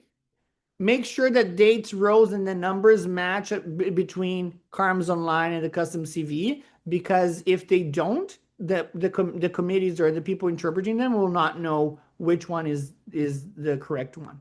Okay. Sorry that this QR code got covered. At the very end, I have it again, so don't worry about it. I will share it at the end. It's a link to a free CV guide from the University of Saskatchewan. So just stay until the end and I'm going to have a slide with a few free resources that you can scan and download already, okay? But basically, this is one technique that the University of Alberta Office of Advocacy and Wellbeing and the University of Saskatchewan offer even to their Canadian grads on how to prepare for CARMS. And one of the things they suggest that I think is really interesting is that you create a master CV, which is one that you are going to have on your computer that has every single thing you ever did. And then you keep that as your source of information. And then you do shorter CVs, which is the one you're going to upload, that are only 2 to 4 pages, and they're tailored to each specialty. So you're going to really pick and choose from your master CV what aligns most with what you're applying for. Okay. The short CV is also what you're going to use when you ask a referee for a reference letter. Something that is important is that on the form, on the CV that is on the CARMS, that is a form, there's a part that asks about clinical practice. You cannot put clinical assistant jobs or medical officer jobs under clinical practice unless you were independent practice. So in Canada, clinical assistant never independent. Medical officer in some countries, they consider independent practice. If it's independent practice, then yes. But if you were doing supervised clinical practice, such as a register in UK or Australia in a non-training position, or a clinical assistant role here, it does not go into clinical practice. It goes into work experience. Okay. So clinical assistant role, supervised clinical jobs, anything under delegation goes under work. Clinical practice is independent clinical practice under your own license, such as practicing back home. Okay. You don't want to be misrepresented because that will eliminate you from the process. One of the things that happen a lot is that we IMGs do not know how to sell ourselves. We don't know how to put into words what we do and how much we do, right? So what happens is some people like an IMG will have like 18 months of clinical assistant work, and they just don't know how to put that on the CV, right? So you don't want to write, I counseled a patient. That is very different than writing that you did a delivered, structured, motivational interviewing on smoking cessation, for example. So you want to work the details and use the Canadian vocabulary to describe in a more detailed way what you actually did. So you need to list patient education, family meetings, interpreter, bridge care, all these things such as QI ideas, mentoring new clinical assistants. So all these things are important things that you need to remember to include in your CV. So, for example, instead of saying just provided day-to-day leadership, creativity, and team building, you would say something like organized 70 plus team building events to establish a culture of resilience and community for 400 first year students. So you use a strong action verb. In this example is organized. And then you say who, what, and when. So who would be 70 plus, sorry, what? 70 plus building events. How and why is like to establish a culture of resilience and community, and who would be for 400 first year students. Okay, so how many patients, if you're doing something that's clinical, how many patients, how often, how long. Okay, try to avoid saying responsible for or duties included as openers, because you want to really use some strong action verb. Use the CanMEDS language. Think about communicator role, collaborator role, advocates, health, a scholar, and being a leader, and see how those things, activities that you've done, would fall into one of these. Okay. People reviewing your file, they care about the outcome. So say what your work changed, not only what it was about. Okay. People want to read it fast, so make sure it's organized. Okay. Don't over complicate things. Make your CV the same font throughout the whole thing, the same size throughout the whole thing. Only use bold on headings, okay? Put page numbers on all of them. Make sure that the dates are always aligned on the same side. The years are, only with the years are month and year, and they're reverse chronological. So the most recent to the most distant, okay? Forget the objective section. People don't have time for that. Everybody's objective applying to CaRMS is to get a residency spot. You're not no different, right? That's a no-brainer. Make sure that the most important lines goes at the top of each section, because that's what they're gonna really skim through when they're reading. If you have a logbook, how do you keep a logbook so that it helps you when it comes to CaRMS? So when it comes to writing a CV and comes to writing a personal statement letter, how does having a logbook help you? So you can do a logbook in whatever many different ways you want to. In my Clinical Assistant Ontario ebook, you get access to an Excel sheet. There's a QR code that you scan, and you'll be able to download an Excel sheet that has a template that you can start using immediately. But again, you don't need that. You can do your own Excel sheet where you just put the date, what was the setting you were at, what was the encounter. Make sure that you keep privacy and confidentiality. So don't put any patient information. On my Clinical Assistant Ontario book, in the privacy chapter, I talk about this. And I also talk about how even like using initials or age is not appropriate. So we use like age bands and things that are very specific. So for example, 0 to 5 years old, 5 to 10, 10 to 20, 20 to 30, and use also just month, like May of 2026. You don't even want to use a date. So there's no way for someone to identify who you're talking about. And then you need to say exactly what you did on that logbook. So I did history exam. Sorry, I did history taking. I did physical examination. I did counseling. If you did a procedure like doing an injection or doing a suture, you would put it there. Who supervised you? What can med roles were involved in that task? So, and then a short line like what you learned or what was important. You can do this at the end of the day for the patients that you have. It's very quick, and you're able to add it. Okay. Remember that someone's asking here if resident physician back home is independent practice. No. Residency by definition is training. Okay. Um, Start logging when you start your clinical assistant practice. And then by the end of like 6 to 12 or 18 months, you'll have a whole bunch of information that will help you when you try to do your CV or your personal statement. So here's some example. People say now, well, how is the logbook going to become my application? That doesn't make sense. It does, okay? You're going to pull some like the best encounters, the most interesting cases from your logbook. You're going to use that as specific examples of how you advocated for a patient, or how you can showcase medical expertise, or how you implemented a recent guidelines and changed the management of the patient. How you brought together a family that was not agreeing to a procedure, or they were conflicting about, for example, multiple kids conflicting about how their parent is going to be managed, and then you were able to do a family meeting and do a communicator. How you made a meeting with an internist and obstetric gynecologist, and you were able to put a plan together. That's collaborator. So you need to have those specific examples that you're going to get from your logbook.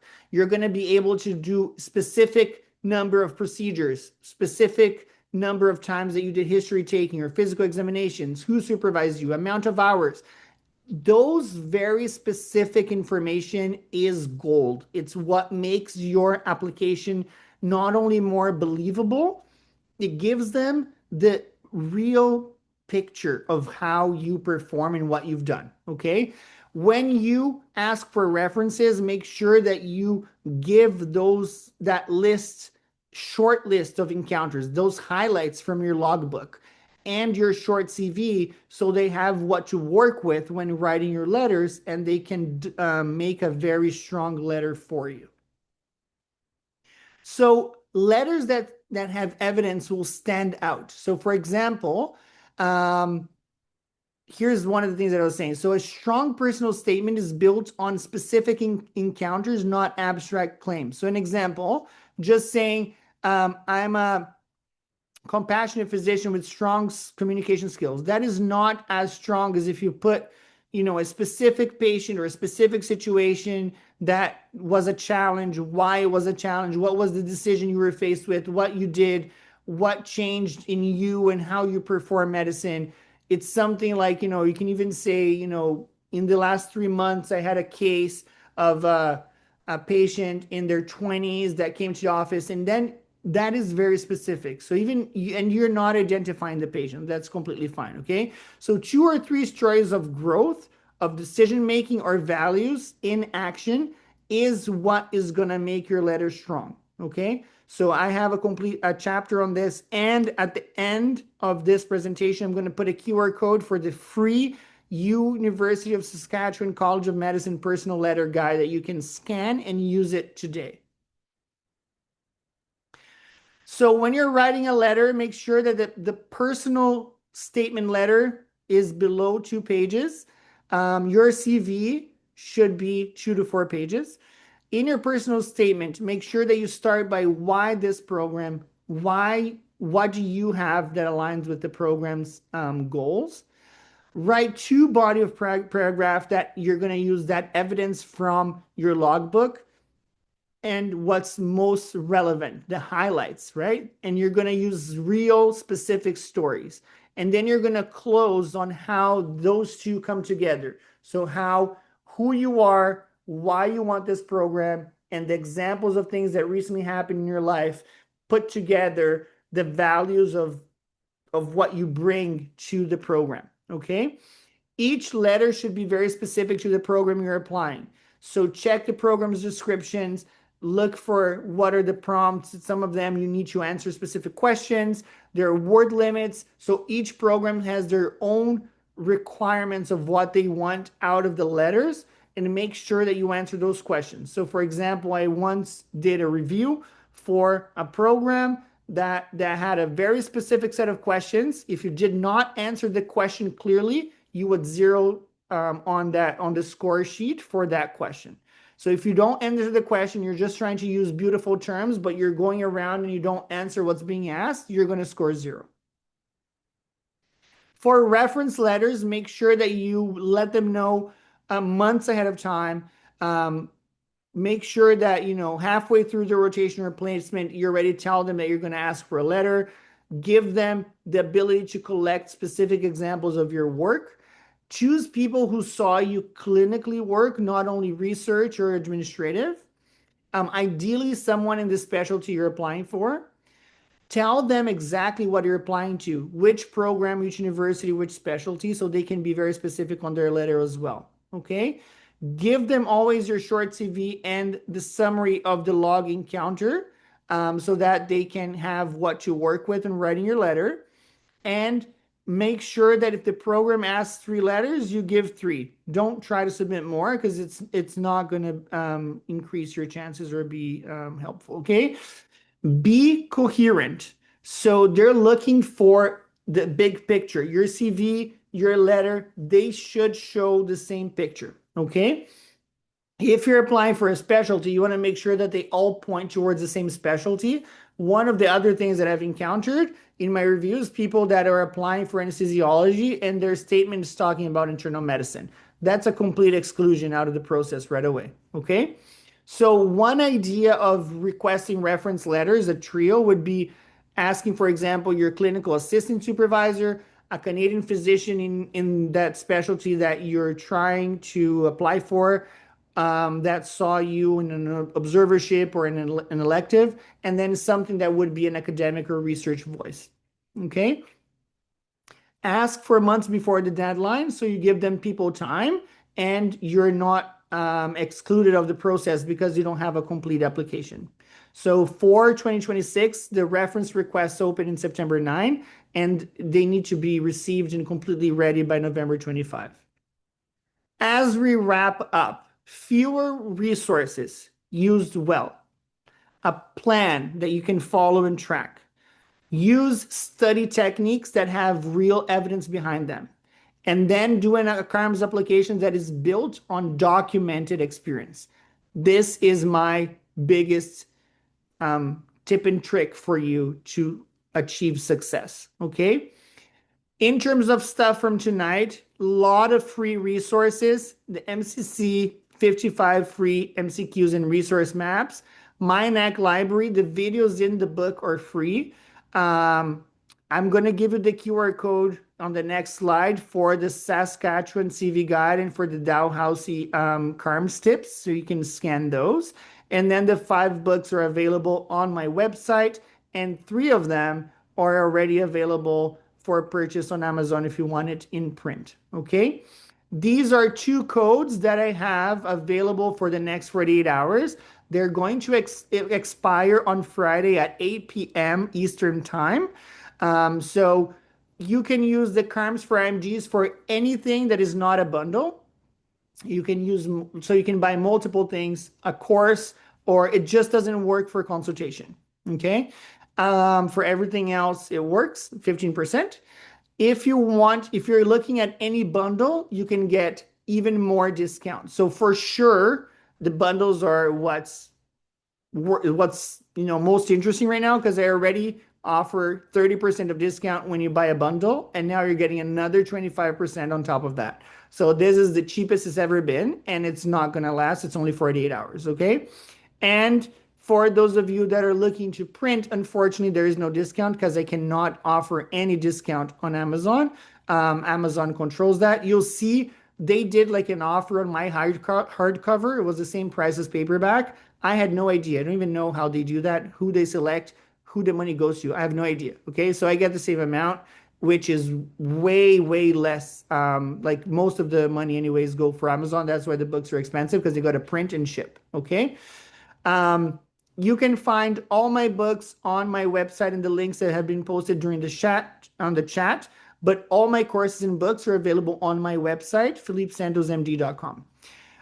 Make sure to scan, take a picture or print screen or whatever it is of these two QR codes. They will take you to the University of Saskatchewan CV guide. They have two full sample CVs and personal letter advice. And then there's another, the chest sheets from Dalhousie that have CARM tips from program directors, some interview guides, and rank order tips. Okay. Someone saying, please provide information on personal CARMS application and all. That's literally what I've been talking about for the last like 20 minutes. So someone saying they're just personally charge the full price, you need to put the promo code. If you put the promo code, it's supposed to have charged you just the price. Send me an email, anyone having trouble with the promo codes, but do not include, do not pay if the amount is incorrect. Okay, you're supposed to do with the promo code. I'll do an example in a minute. So just before we start, let me just show an example. So if you go to my page and you click on books and you click any of the bundles, okay, and then you go here and you put this, sorry, it's in Portuguese, but you click here, add code, and you put bundle me 2026 and you put apply, it's gonna give you the discount. Then you pay. Okay, if you don't put the code, you're gonna pay full price. Going back, someone said about the courses. Let me do that. The course is here. So let's say you want to do the public health course here. You go to buy now, and then only the CARMS for IMGs is going to work. So you put apply, and it's going to give you the discount. Okay. If I try to use bundle me here, it's not going to work because it's not, sorry. It's not going to work because it's not a bundle. Okay. So it's going to say the code that works there. Let me see what people are saying in the chat.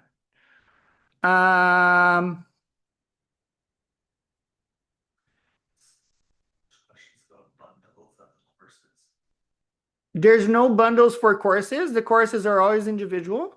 The bundles are only for the books. All my books come with recordings of when the book was launched. So a 2 or 3 hour session, usually 2 hours of when the book was launched. So NAC, for example, comes with it, etc. Okay.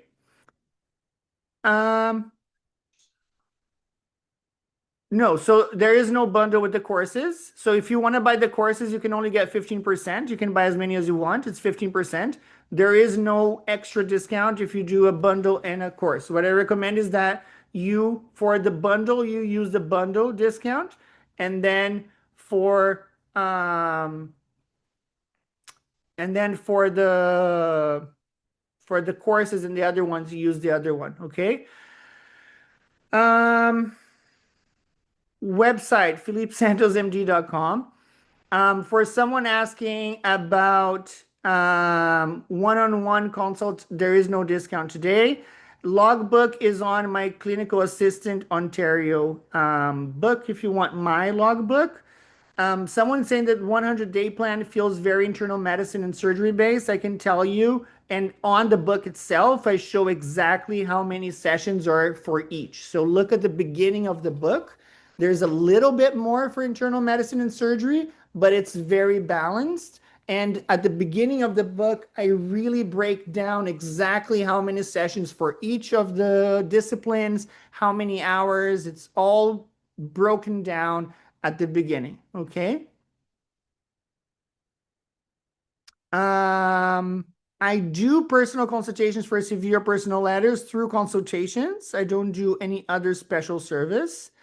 Um, People are asking about experience of people who use the ebooks and pass with a good mark. Well, I put that all the time on my stories. I never put their name because I don't like to, expose people or put them in a position to have to ask if they want or not. Um, for NAC, do you report normal findings? You need to focus on the pertinent negatives, but you don't need to report everything normal if it's not needed. Okay. Lots of questions about Q banks. So the recommendation that I have is Canada Q Bank because Canada Q Bank has the Canadian healthcare context, and that means that it will have public health and ethics that is pertinent to Canada. And in some people want U World or Ace Bank for other topics. If you can only afford one, I would recommend that you buy Canada Q Bank. And I don't get any money for recommending them. But if you want, something that is better for internal medicine or surgery, then go for one of the other ones. Okay. I'm gonna go to Slido because I want to know what people are saying on the Q&A. Let me try to find my Q&A.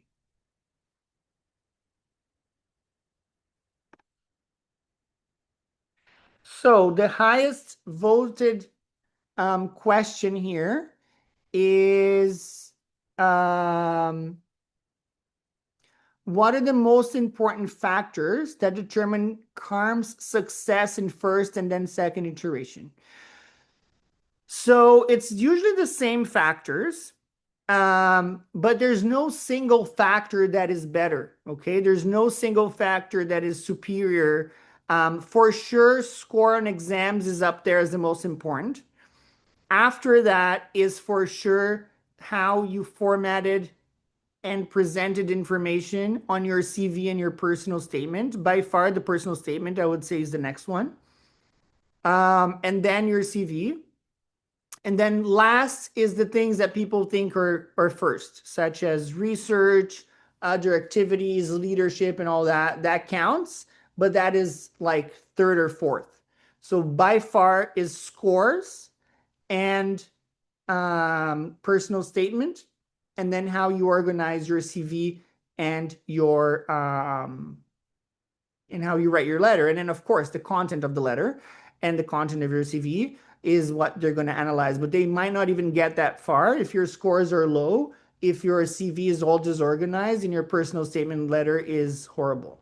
So I would say that is very important. How to be competitive despite clinical gap. Clinical gap automatically makes you not competitive if it's a big clinical gap. I'm sorry, and you guys follow me. I always tell the truth. You need to break the gap. There's no such a thing as ignoring the gap or hoping that you can match even if you have a 5 or 7 years of gap. And everyone is going to know a story like, oh, but I know a person who matched with 7 years, or I heard a story that someone matched after 10 years gap. Correct. I also know about someone in the US won a lottery that they got, I don't know how many $1 billion in one single night. That is not me. That is not probably not going to be you.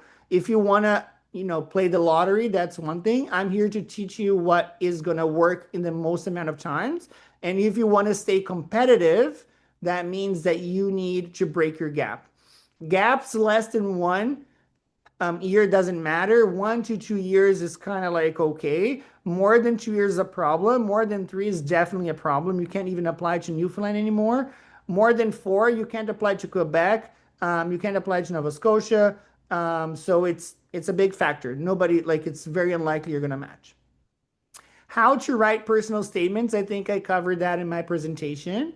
Which is more important for programs, recency of practice or recent graduate? By far, recency of practice. Okay.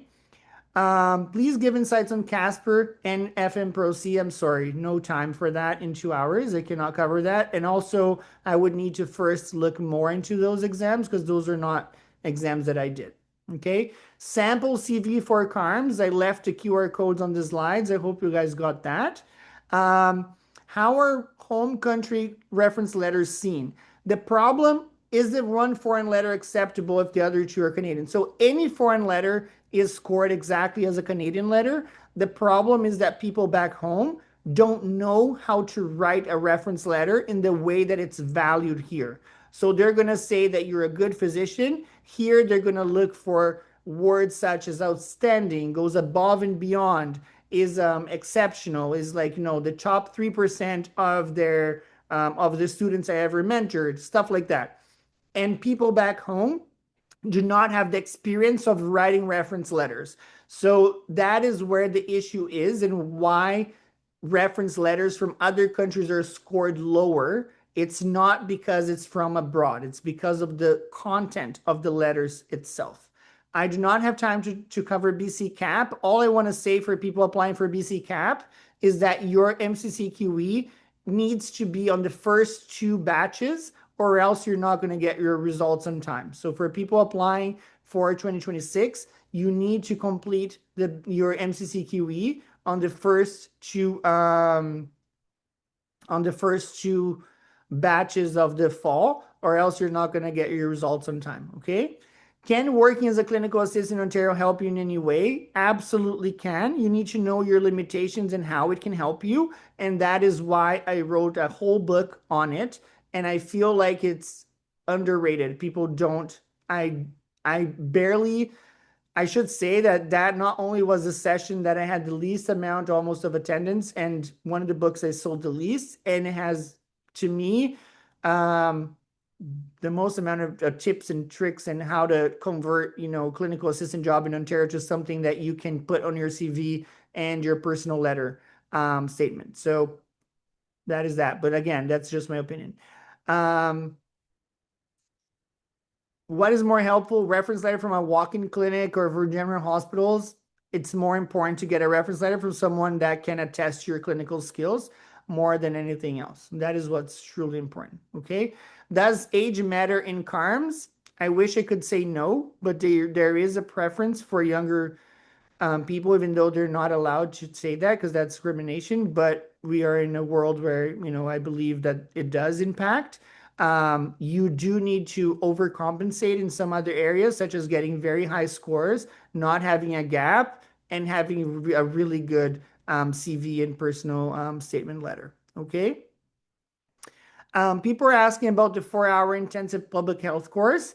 That course is 4 hours of reviewing the most important topics in public health.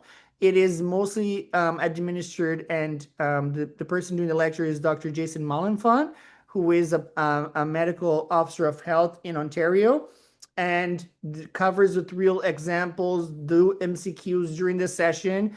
And when you purchase the course, you also get 200 MCQs to practice, specifically public health.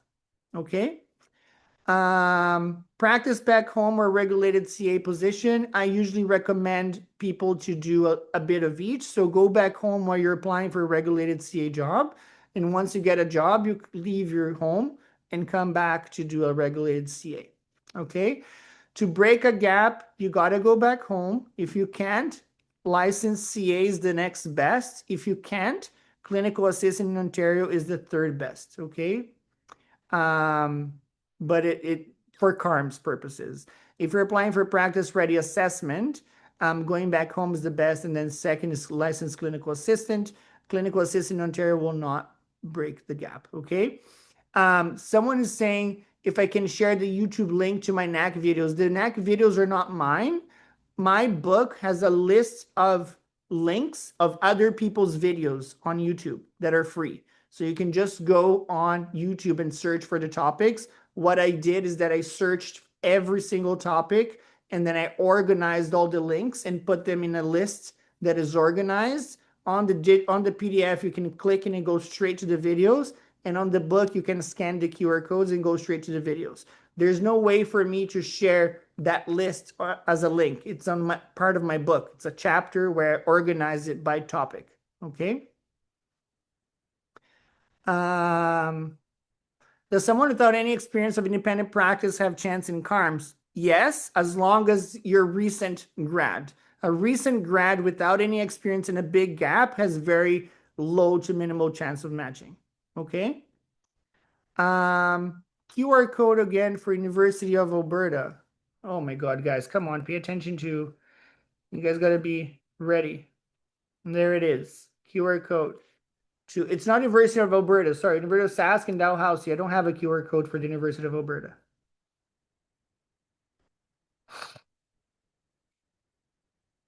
Um, is it true that current work as a researcher is not valued for family medicine residency? It's not that it's not valued, but it's down there after the third or fourth or fifth thing that they're going to look at. Okay. Um,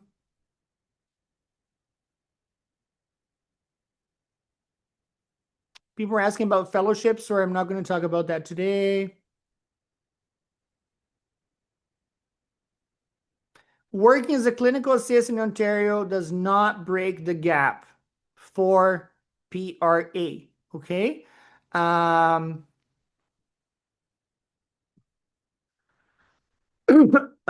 so sorry, I'm gonna leave the QR codes. I know there's some people here. Um, all books are discounted, Aramis. It's if you buy in a bundle, you get more discount. If you buy separately, you get less discount. That's all. Okay. People are asking about clinical assistant in Ontario does not break a gap for a PRA. For CaRMS, there are ways of you using that information to help on your CaRMS application. If you're applying for Quebec or Newfoundland that have strict eligibility criteria, where if you're not current of practice, you're excluded. If you are doing clinical assistant in Ontario, you're going to be excluded. Nova Scotia, on the other hand, says that they accept clinical assistant practice. They do not mention if it has to be licensed or not. Okay. So I don't know if they accept when it's not licensed. If you're applying for a practice ready assessment, licensed clinical assistant job can break the gap for 3 provinces: practice ready assessment in Saskatchewan, practice ready assessment in Ontario, and practice ready assessment in New Brunswick. Clinical assistant job in Ontario does not break the gap for practice ready assessment in Ontario. I hope that was clear. Okay. Um, I am 12 minutes over, but it took me almost 12 minutes just to find my slides and make it work. So I'm fine with that. But I want to thank all of you that spent your evening with me and took your time to come here today. I want to thank you for your attention. I hope this was educational and that I met your expectations. For those of you that happen to buy any of my Amazon books, I beg you that you leave me a review because it's very important for me. For those of you that buy digital products, you can also leave me a review by sending me a direct message or an email with your opinion, and I would, love to hear. I value it very much, and I will always keep your name out of anything that I reproduce if I use your comments or whatever you sent me. I really wish you guys a lot of energy getting ready for preparing. This is where you need to be full steam. We're looking at 2 to 3 months between now and most of MCCQE and NAC. So make the best out of this time. Do not let it pass. Okay? And make sure that when it comes to CaRMS, that you put a lot of time and energy on your personal statement and don't rush through it, because that is after your scores, that is going to be the next most important thing. Okay. Wishing you guys the very best. Love you guys. And I will see you on Instagram. Make sure to go there and give me some love. Have a good night. Bye bye.